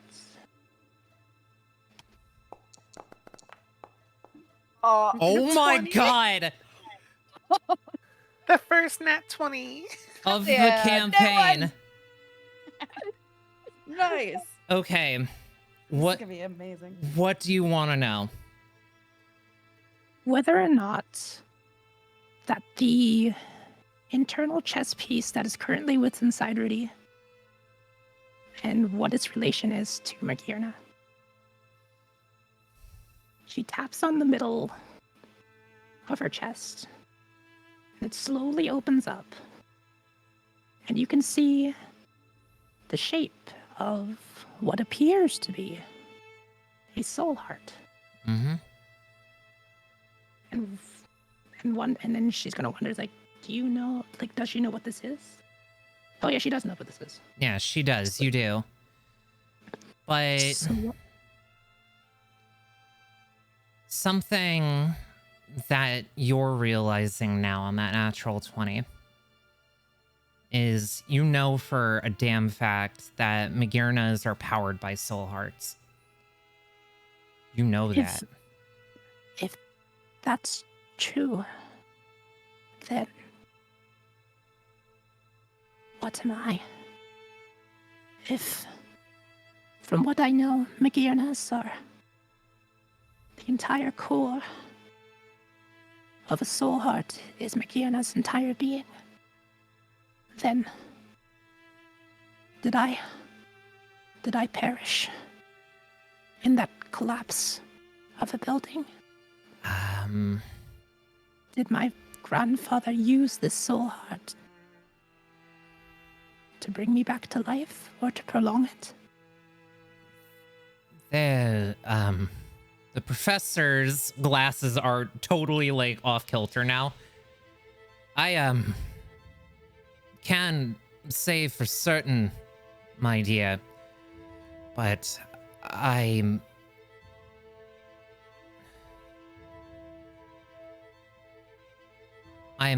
not I didn't study human anatomy or Pokemon to human transfusion when it comes to hearts, or let alone any other organ. The best that I can tell you is your heart is either based on the design or might belong to this Magearna. I do not believe that. My grandfather did tell me one thing, that the heart that is currently within my body was created by himself. Right. And it is imperfect. I see. If that is true, The Magiona that is currently sitting on the table very much still has its own soul heart. Okay. Whether or not he used some of it on me, I don't know. Well, whatever it is, it does appear that you and this Magiona have a resonance. And your friend unknowingly tapped into something.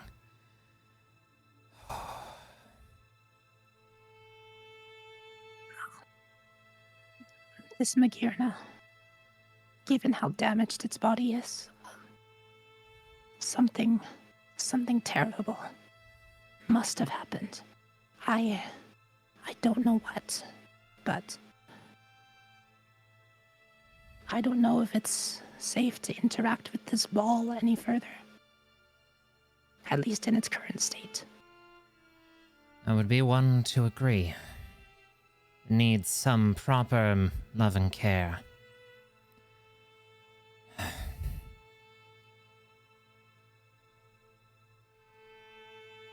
Please. As much as I wish to study it,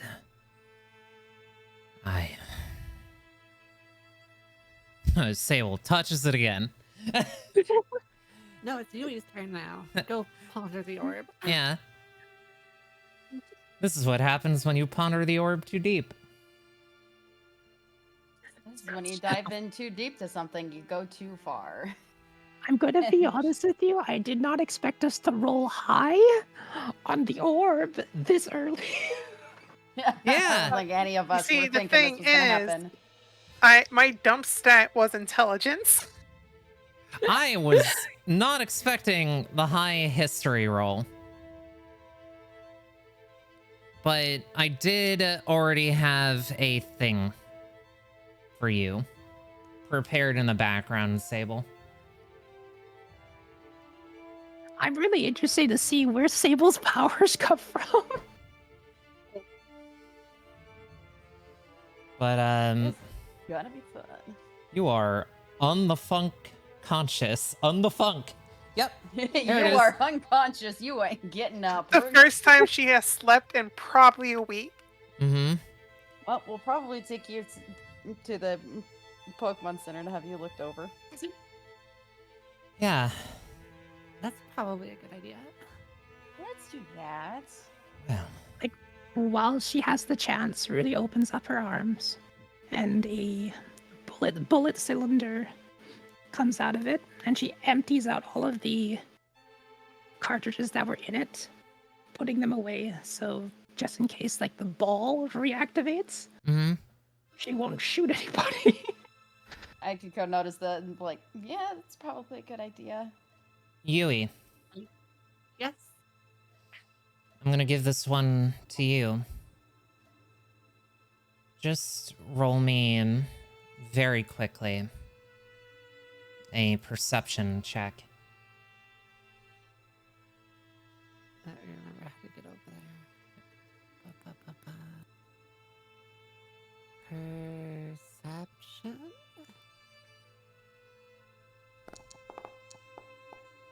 Damn. God, I have been getting super unlucky. In this case, you guys are level 1. I will give this to you. Or rather, I'm gonna give it to Yui, because they have the highest passive, and also because of the subclass they're going to be.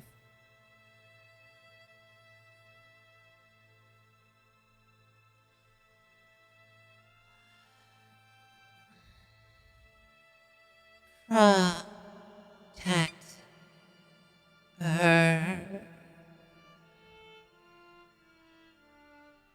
Pro. Was that from you? You first. Oh, go ahead. you recognized right away that it was coming from the Magirna ball on the table.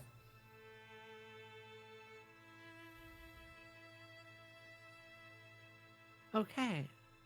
You actually feel a slight buzz from your arm too.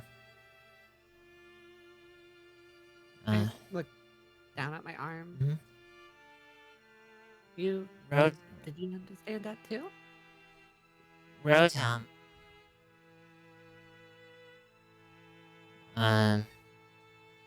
The rotom in your arm is looking between the ball and then over to Rudy. And you can sort of feel two things.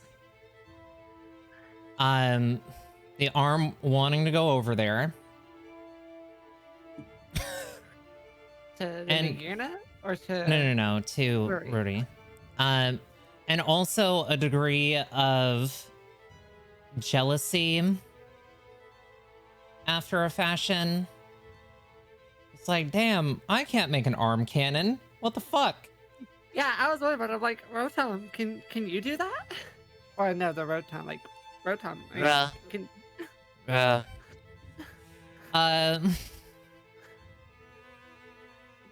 They are I- simply a support Pokemon. Is it bad? My first thought of when Rudy's arm turned into a cannon, I'm like, oh shit, she's packing heat. Yeah.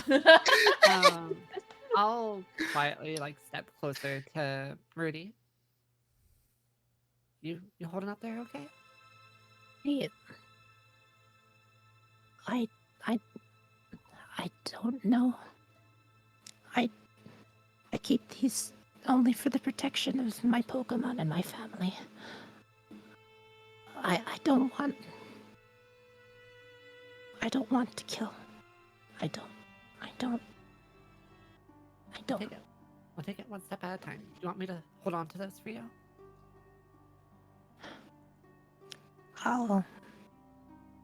Okay. He really produces and hands over like the bullets that were inside of her arm and gives them to Yui. And I'll very cautiously take them, and I trust I have a somewhat intact bag, Yeah, you do. and I'll put them away in my bag. If we need them at all, we can talk about it. But for now, we'll take it one step at a time. Okay? Okay. And I'm so sorry. Even though you can't see any expression at all on her face, you can very much tell that like Rudy is like shaking. She is not in a good place right now. She is very worried. She is like completely and totally rattled right now.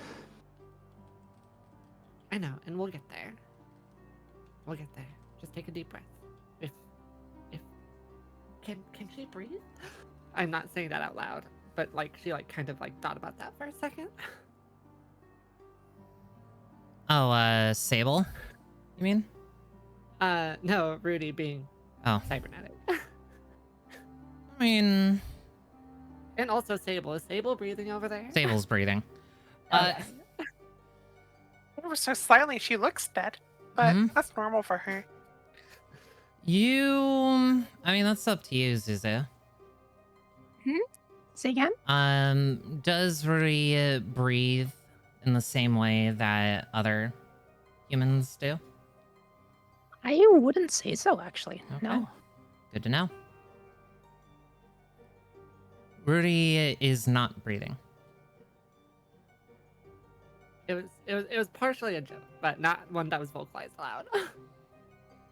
But Like you can hear like the grinding of like gears, and the overall like metal portions were like shaking pretty much. Okay. Yui goes to like she like raises Rotom's hand like gently to like as if she's about to put her hand on Rudy's shoulder, but she like waits to like get like some sort of like nod or like make sure that's okay that she touches her to reassure.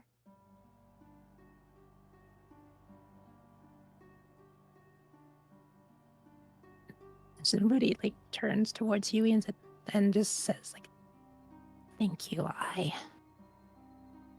I'll get those back from you when I'm ready, when we head out. But thank you for now. I think I need to collect myself." Mm-hmm. Do what you need to. Well.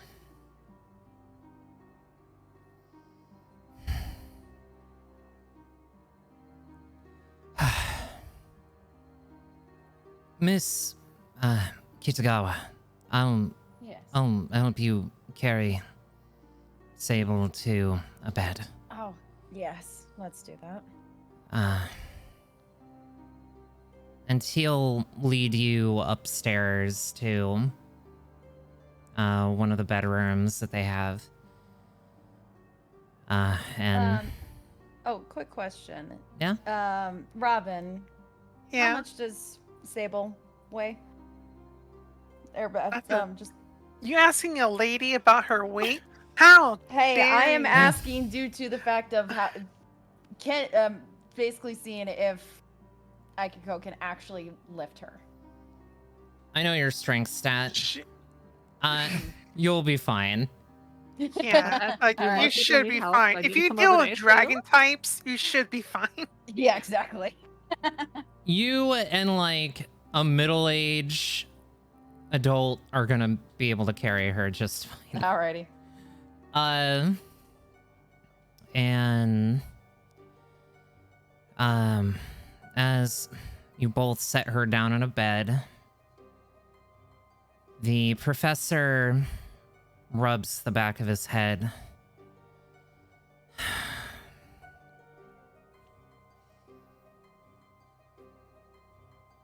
Well, there's a bunch of strange things happening all within close proximity to each other.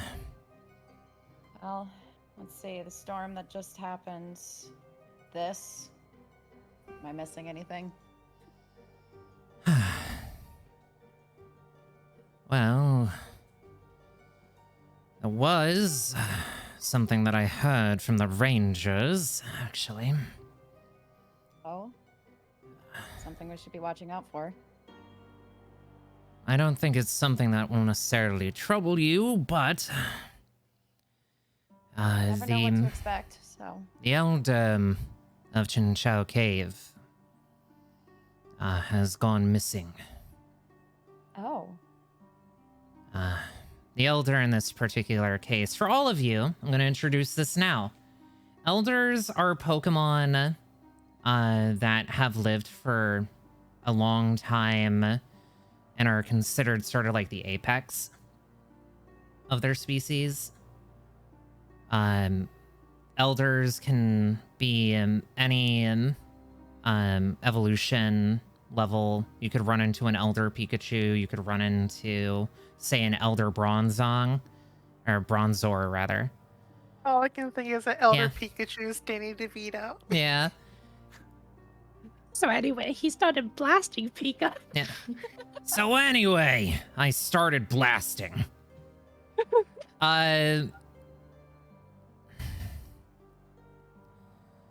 Oh, I don't think that McGearner Ball down there is related to any of it.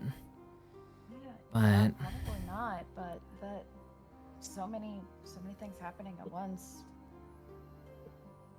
It is troublesome. it is. Sure.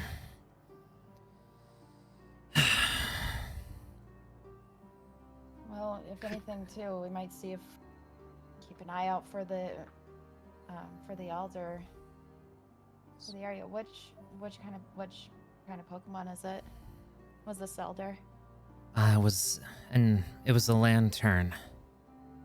Lantern. Okay. Very friendly as well, but we don't know where she went.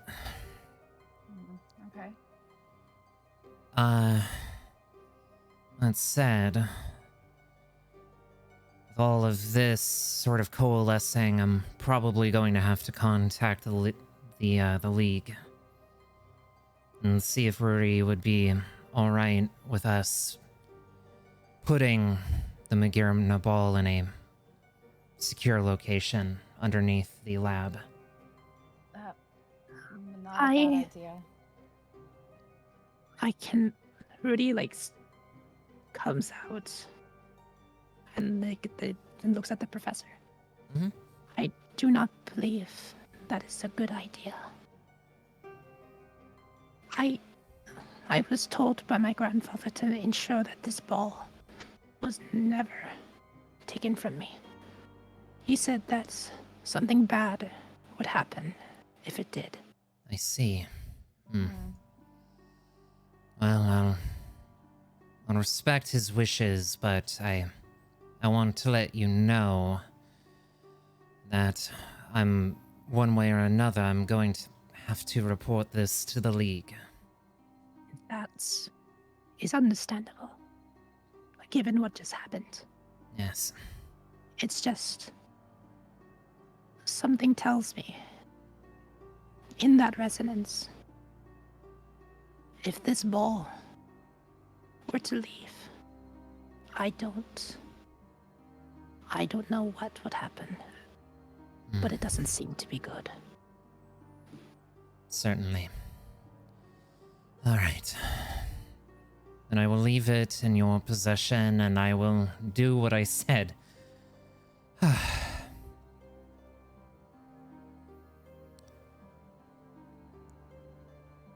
And I think that is where we are going to end for episode 1 of Rainbow Connection.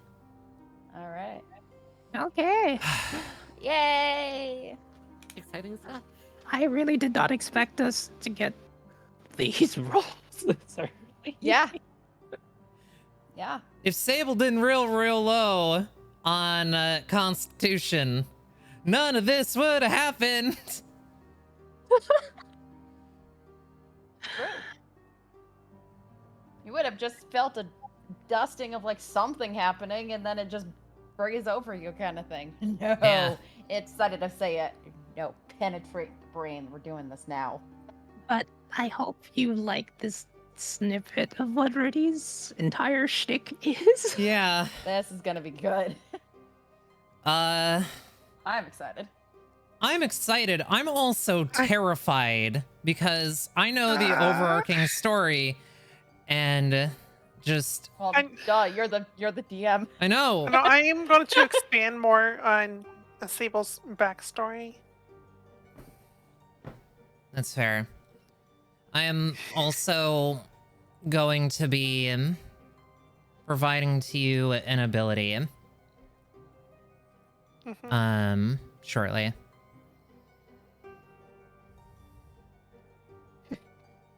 Sable has been through shit. Mm-hmm.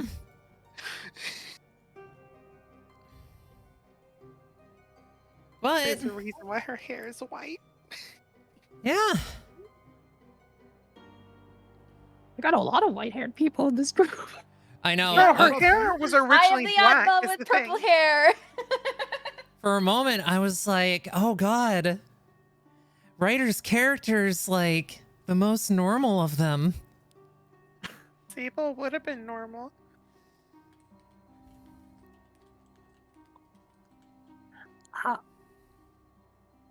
If we actually got to the backstory, and I'm just still baffled right now. I was like, really? We got to Yeah. the backstory in episode 1? Really? Okay.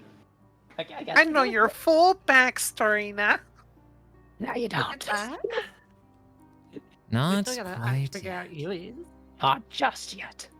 Yeah, I'm.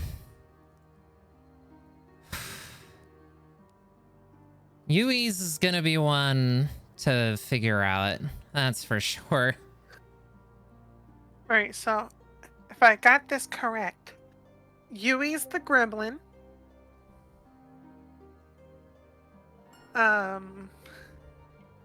Ryder's character is going to be the sensible one. Ruri is going to be the gotcha one. Gotcha. What? hmm And my character is going to be the chaotic dumb one. I love it. Yui's playing Mystery Dungeon at this point. It's true. She still Yeah. doesn't understand quite what a Pokemon is. I was gonna Mhm. drop like little hints as we went through the story, and then we're just like, okay, we're just gonna drop this episode. But Yeah, nothing quite binds a party together than Like trauma? like trauma yes. and something they need to keep secret. Oh, Yup. like Almost your busted best me bet. out She's on the she's gonna be professor like again. recording it, but she's not gonna give it to anyone. Sable records everything because she doesn't remember things. Are you But sure she's gonna remember everything after she wakes up? we're gonna have to Wasn't find out expecting next that. time. Yup. On Yeah. Dragon Ball Z. But I do hope that was okay, Oh, that was Zuzu. great. That's I great. thought, I thought, I'm I hope asking that you Zuzu. thought it was okay. Oh. Like I was on the spot. I was like, oh, this is happening. Okay, this is happening. But yeah, it's happening. I wasn't expecting it to happen, but I follow where my my dice roll thing tells me to go. Like as long as you guys found it interesting, because I was worried. I'm just like, do you they even like this backstory? Oh yeah, it's great. Oh, yeah, absolutely. I thought you were talking about the session. I'm like, yo, the session's great. Oh, the session was I'm glad. fantastic. I had a great time. Also, I just want to point out, as soon as you did like the hand thing with the flowers, I immediately thought of Magirna because Magirna did that in the movie. I was like, that seems really familiar. And it's like, Rudy's eyes have like a cross, just like McGearn. Yeah. Yeah, that makes sense. It all checks out. It all checks out. And See- now I just have a jealous Rotom. The thing is, once Sable wakes up, she's not gonna leave Ruri alone because she wants to know, how are you alive? Mm-hmm. But correction, Unfortunately- that one memory was of an ancestor, not a Vuri. Mm-hmm. I And the- flubbed in the moment because I was fucking panicking. I wasn't expecting you to fucking touch the thing already. Oh, I'm sorry. You put an orb of a rusted orb in front of an archaeologist. Or actually, let me rephrase Fair that. enough. I wasn't expecting you to touch it and fail your roll. Okay, listen, Fair my enough. constitution's not high, okay? You rolled low as well. That didn't help you. Something has to be the bad stat, and I chose constitution. The DC. And I wasn't expecting to roll the natural 20 on the knowledge check too, because that forced my hat to I had to reveal a little bit more. I was like, oh Yeah. man. I will Like- put it this way. The DC for you the first time doing that was 8. Why did I get a 3? 3. Yep, you got a What? 3. Watch, I'm gonna get it now. Natural 1. Let's go. Glad I didn't have a disadvantage. god. Yeah. If you rolled a natural 1, I might have had to have started considering death saves. Oh Jesus, I'm glad you didn't. But Wait, still, Stella, at that point, would the things that Sable's been through affected it? Maybe. Maybe. Eh, I just hope you guys look her forward hair to turns when... more white.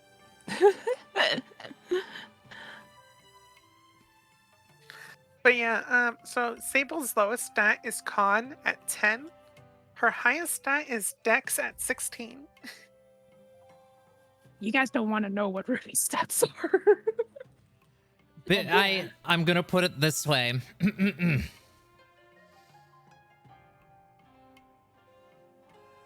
You ever pull up into a D&D campaign, lose most of your limbs, your heart, and some of your motor function, and then have it all replaced by your grandfather, so you're now a cyborg? That's what it's like to be built Ford tough. oh Jesus. See, like, if Sable needs to do like a stealth check, she's got it. Or wait, my apologies. Tungsten tough. Yeah. There it is. Can't wait But to get into essentially- everyone else's backstories then. I can't wait. I can't wait to see what you guys have come up with. Seriously. But I I'm. will say this: Rudy has 2 20s at level 1. Mm-hmm. What's your lowest stat? Well, it's 12? Constitution. You see your lowest stat's a 12? Yes. What? How? But Huh? let's just say Rudy has really, really, really good stats. Yeah. That's fantastic. One of Wait, mine's is was- stupid low, and I hate it. What else can I do? Did Rudy use the old method or the newer roll stat style? Whatever we used on that session 0, we decided to do a roll, Yeah, you Yeah. just got a really good roll stat. Yeah. Yeah. Some, is fine. Some people roll hot, some not. Others roll in the middle. And Listen, that's to okay. be fair, I was rolling Yup. stats for characters like before that session, and Yeah. like one character had like 3 20s. and I will say this: I usually have garbage stats, so this is the first time I've ever had like good stats. I was like, oh, okay, I can work with this. Got some good stuff to work with. Yeah, That's I'm awesome. excited to see what happens next session. I So am next too. Saturday, right? Yeah, next Saturday. Yeah, we gotta play that. Okay. I mean, I said that this was going to be monthly. As a way to test it, make sure people are comfortable with one another. If you guys want more sessions, and if you, Yui, are, able to, I know you've got stuff going on. I could move it to bi-weekly, but I'm doing it to be mindful to Yeah. the group as a whole. I think by the time May rolls around, I could probably start doing bi-weekly, but right now I definitely couldn't do it. Okay. We will continue monthly until then, and if it works, it works. And then, actually, can I make a request? Actually, Yes. at the very end of the month, could we move it 1 week before? Because I am going to be down for the count during that particular week. Okay. So that would be Instead of the 29th, it's the the 22nd. 22nd. Yeah, that works actually, because I will be out of commission for approximately 1 month, Mm-hmm. starting there. Oh, wow. Is that okay for you, Yui? I know that's a month out, and We're talking about April 22nd. correct, yeah. I should be quote unquote moved by then, but at the moment I'm actually really unsure because that's like the week I'm moving, and at least 5 of those days are gonna be driving. Okay. We'll play it by ear. If for whatever reason we also need to do it on a different day, I'm willing to move things around to make it happen. Essentially, I will be gone starting the 24th of April. And I will return back home and possibly be able to play D&D on the... Where's that? The 11th. 11th. Okay. It's all good to know. Let's just say it's medical related, so I won't... Yeah, 3 weeks. That's all good.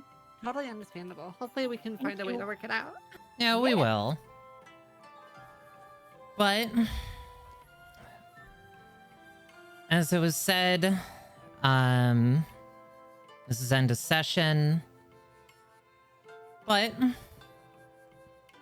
the one thing that I will ask, and chat can answer this as well. I love doing stars and wishes. So each of you tell me one thing that you like really enjoy that one of your fellow players did, you know, like something that you encountered that you really liked. And then wishes, something you want to do next time. Mhm. I will say that I really liked the Yui's interaction with the conspiracy theorist guy and his own motto. I love Yoshi. That was fantastic. The second I saw him and he started like his arm like super sassy about it, it's like, is that the guy from that you told us about? It is. It absolutely is. You were getting a wingle after listening to a developer. Developer. Caliper! In my defense, I beat Developer the first time. True. To be fair, Pelipper is a pain in the butt to deal with because And then they specifically stopped throwing Pelipper out first because they realized I had an initial counter to their rain dance, to their drizzle. that bird has been like meta for the last like 4 games. At least for competitive. Pilfer's just a good bird. It's a good bird. It got rain. Go for it. It's pretty tanky. It's kind of slow, Mhm. but it's a good straw. Yeah, oh my goodness. Oh, I think for me, like, what I really liked was the character interactions weren't forced. exactly. Yeah. They happened really naturally. It just kind of bumped into each other and they're like, oh, hi. And it flowed very nicely all together, I feel. Mhm. And that's sort of like, especially when running Pokemon stuff, that's kind of like the important thing. If all the characters are not already familiar with one another, then it's like, okay, this can't, you know, start off with a bang. The episode ended with a bang, almost. Yeah. Yeah. But Yeah, I would say that's a pretty big bomb to drop. yeah, but in the long and short of it, I was like, I'm just gonna let them interact naturally with one another as best I can. And then there's going to be something that is gonna make them all go like, yeah, we'll stick together. That's what I was gonna comment on. I feel like at the end of it, it gave like each one of us like a specific reason to like stick around with one another, whether it was like with one person or two person in particular. Yeah. Like Sable's obviously Ruri was a very key component in that, but like Sable having the situation with the orb that's linked to Ruri, and then is it Akiko? Is that the character's name? Yeah. Okay, I want to make sure I got it right. And then Akiko and Sable were already talking off very well. Now Akiko's helping out Sable while she's recovering and talking with the professor. And then Yui had the establishment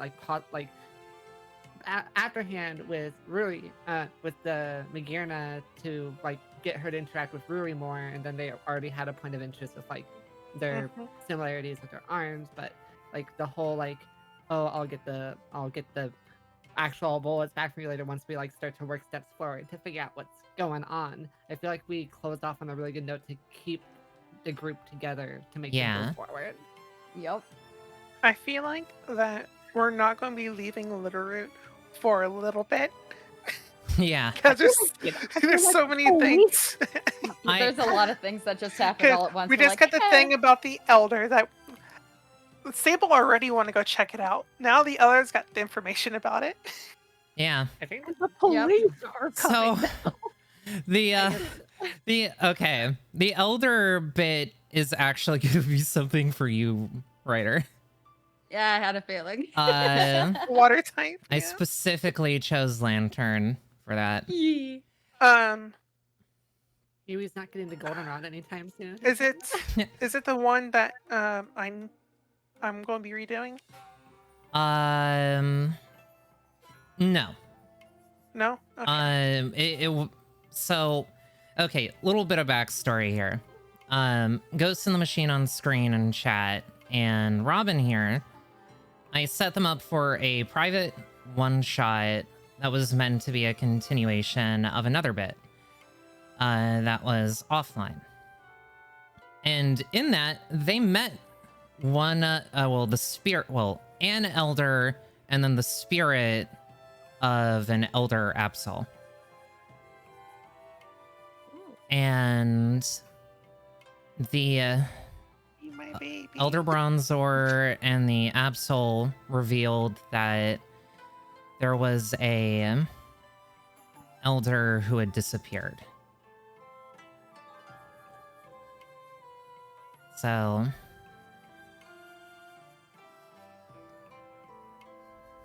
Aha. This will be fun. yeah. There's a lot of really interesting story threads, and I'm really excited for because we didn't get we got a snippet of it today. But I Yeah. really want to see like the chemistry of the party together, like once we actually get out of this town. Mm-hmm. Like, Okay, given we don't get arrested still. true, you're not gonna be So, arrested unless you do something. One of the bad I was gonna things say. about Sable, she will go days without sleep because she trained herself to go that much with very little sleep. Mm. So everyone else is sleeping. Sable, wide awake, just writing notes while looking at wild Pokemon nearby. I feel called out by this. I'm also gonna look at chat here. But I'm really excited for next time because going into, well, regardless of if you head in the direction of Chinchou Cove or if you just decide to go down Route 29, the travel portion of all of this is one of my favorites. Especially for this campaign. The routes are long. Like, if you were going from Newbark to Cherry Grove, that's like a bare minimum of a 4-day travel on foot. All But- right. You also said you have everything ready up till Violet, right? I do, yeah. Violet's the first gym, if I remember correctly, right? It is. Yep. The It's been flying so type gym. long since I've played Silver. The Same. flying type gym with the honestly. cheater that has a level 9 Pidgeotto. Oh no, but the cheater's that other person from Goldenrod and her stupid cow. No, no. You can get No. level 9 Milk tank- Pidgeotto in Gen 1 if you stuck around in the forest long enough. If I recall, you can get a really low level Pidgeotto. Yes, you are correct. You can. Because I would do that every time I played Yellow because I was trying to build Ash's team because why wouldn't you Aw. on Yellow? Yeah. Why not? So Well, I it's literally also like Gen followed- 1 and they didn't know how to balance links. True. It's okay. That's fair Remember, enough. speed equal crit. Yeah. It's so stupid. What do you mean my Electrode was critting in each attack? You should try if you're ever playing Pokemon like competitively, like a tournament, you should Never try again. the Explosion meme team. Just Explosion and Revival Blessings. I am Hilarious. never getting back Jesus. into competitive Pokemon Sounds TCG. amazing. I want to try it. Yay. The card game. Oh, Derpy is asking a question here. Do you also do rolls for shiny Pokemon showing up? I do. I actually, whenever a wild Pokemon shows up, and this is primarily wild Pokemon, unless there's a story reason for a character to have one. We were so close. We were so close. You rolled an 82, and I was really sad about it. Yeah. So close. Did But we roll for Wingle? we in this Did it. particular case we did not. We can if you wish. Sure, let's try it. That is a D100. No. Nope. Nope. But Yeah, when but that happened before though. true, whenever a wild Pokemon appears, I roll 4 D100, and those are tied to egg move, shiny, variant, and size. The variant Pokemon have a tendency to take a little bit of setup because I gotta change like one of their typings and, you know, all of that. But there is a lot of possibility. I've seen one group that I've run get 4 shinies in one-shot sitting. So I think they took all of the shiny luck. For every campaign you'll run for at least 2 or 3 No, years. no, because we got a shiny in the one shot I did. Yeah, but we could yeah. also like have fixed encounters too, right? Like there might be like a special Pokemon just kind of chilling out. Like Ash's Hoot Hoot / Knockdown. mhm. Yeah, Like, if that's there's like true. a story reason for them to be there, Stella said, right?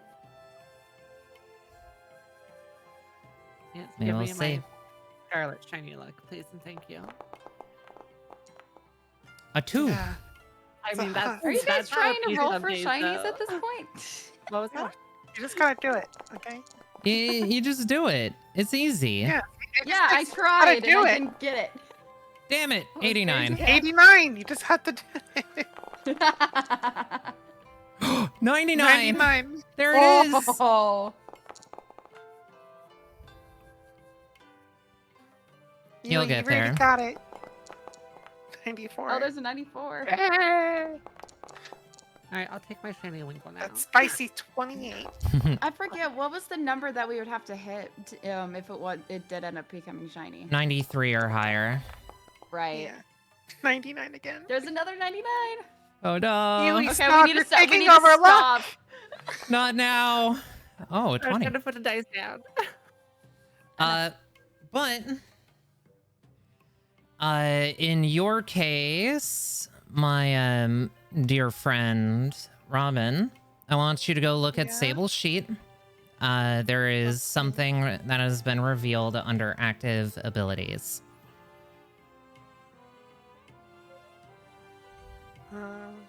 Miss DM, can I ask you a question? Yes. By any chance, do each of our characters have a unique ability that they'll be developing over the game? Yeetus to lead a stance. Oh no, you've my special activated it. surprise. Special surprise. No. And Sables has been revealed on session 1. Yep. Good job. No. Huh. Yeah. Boy. Derpy. Every Pokemon will be available in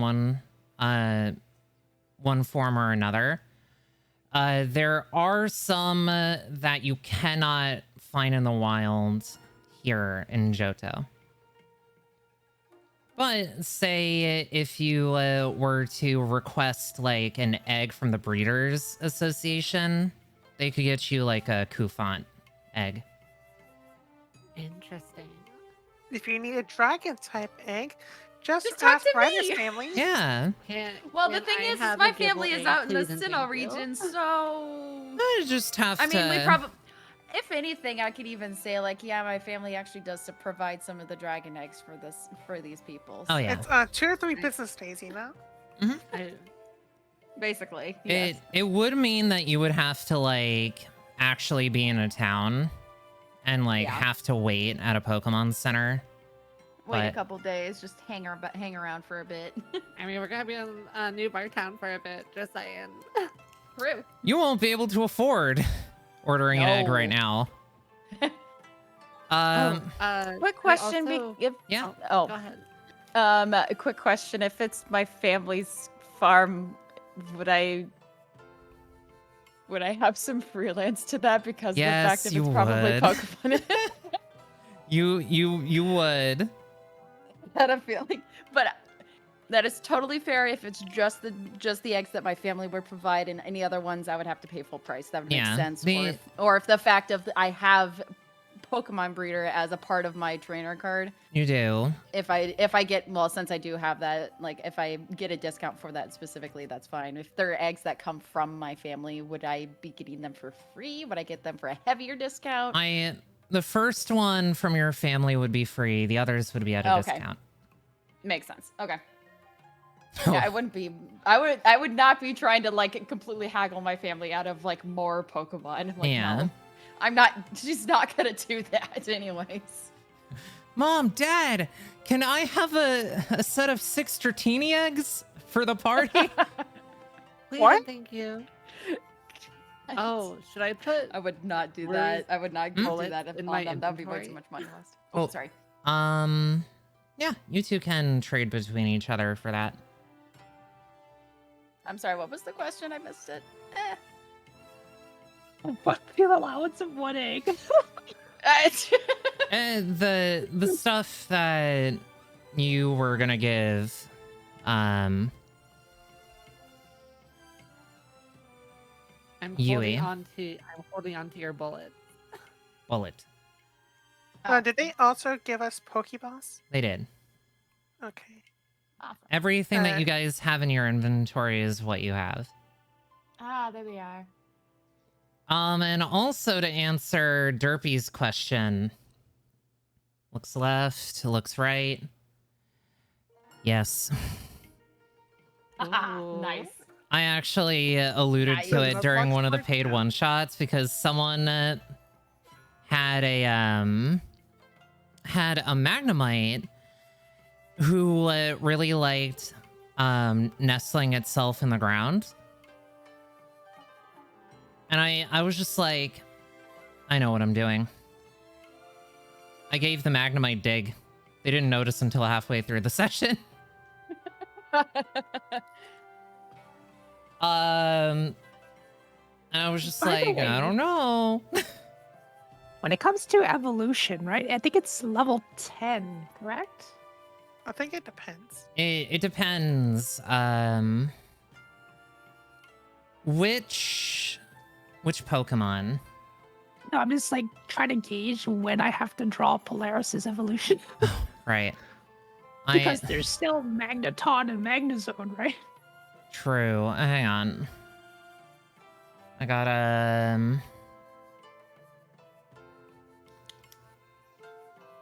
okay. I'd have to open up the Pokemon manual. Magnemite. Magnemite can evolve into Magneton at level 8 and above. Okay, I've got time. We won't be there for a long You've time. got a bit of Yeah, time. You've got time. Don't Oh. worry about it. I suppose I'll clarify that, actually. Pokemon in this level much faster than their trainers. Mhm. That makes sense.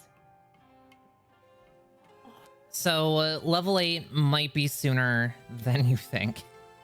Yeah, Maybe 'cause start in the working on some one sketches. shot, in the one shot, I have a level 3 version. I have a level 3 Minky, a level 1 Drillbur, And a level And- 2 something. Makuhita. Yep. Named Mochi. Oh, by the way, the Wingo's name is Zippy. Eh. Not a D&D specifically is like, your name is Zippy. I'm like, that's a cute name. I'm doing it. I love it. You're just zipping around. What a session. I know. I'm Yes. excited to see more of the things I've drawn. I haven't even sent you guys out into the world proper. You didn't even do Pokemon Yeah. encounters. Nope. No, we did. I did. Technically, Both the Magikarp. the Magikarp. But then I fed it. Well, yeah. Yeah. Yeah, you observed and fed a Pokemon. That's true. We did have a semi-encounter at least. Listen, she's One not of us like did. she's not doing the gym challenge to do the gym challenge. She's doing it so she can research Pokemon. Hmm. Contests are still a thing, right? What's that? The Pokemon Contest? contest. Contests. Yeah. They exist. They're not as popular in Johto, though. Right now, That's I understandable. only have 2 towns planned. But I might, if I can get the map made, Bloomington will have a contest hall. Oh, Bloomingvale. I got that wrong. It's the place where the Sunflora Festival happens. I Oh think yeah. so. For the contest, I think you should have it to where it goes through Johto and Kanto. Because they're kind of conjoined, like because they're right next to each other, they're conjoined. Yeah. Well, I mean, that part of the issue is the contests aren't originally from these regions. So, Yeah. so I have to be like very specific about what I'm adding. Yeah. Let's go out into the world and explore first before we worry about any of that. Oh yeah. Yeah. That said, Yui, are you gonna be naming your Pokemon after chat? Well, obviously I didn't name the first one after chat, but maybe after chat recommendations. We'll have to see. But yeah. Naming it up. What's the name of your Magnemite? Chat. No. It's literally a Magnemite just making cat nonsense noise. There we go. The Magnemite just sing Pog. Pogger. Pog, Pog, Pog, Pog, Pog. I mean, the game Pogs? You know, Oh. Vesp threw up a good idea there. What if the Dragon Farm egg was on a roulette? Yeah. Oh. Like, you won't know what it is until it hatches. That would be hard to do because, especially if it's a dragon type egg, I would probably have an idea of which one it is. Because if each egg does actually have its own design kind of thing, And they do. at least I could go with It also no depends right of away. what kind of dragons your family has dealt with. There are 4 types that they specialize in at the very least. Every now and then, I would say every now and then they would have some of the other dragon types come through, like Swablu and Yeah, what was so the other one? there's a lot of dragon types that can pass through. You Yes, wouldn't there are a know. lot of them that can come through. The main 4 that they have are Dratini line, Bagon line, Gibble, and Horsey. Mm-hmm. So with those 4 especially, she would know right away. If it's a different one from those 4, and it's one that comes in every now and then she would not quite know for Oh, sure yeah. which one Yeah. is which. Executor. Oh.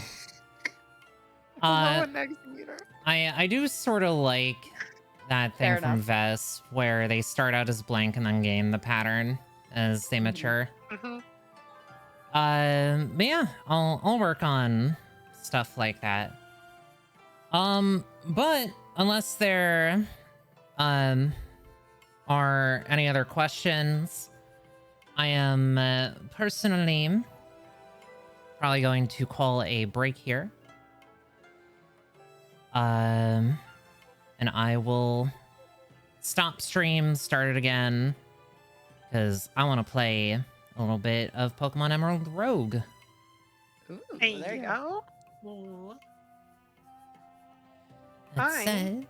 said, I also wanted to thank you for playing. I love. Thanks for Thank having you us. for Thanks DMing. Yes, thank you for DMing.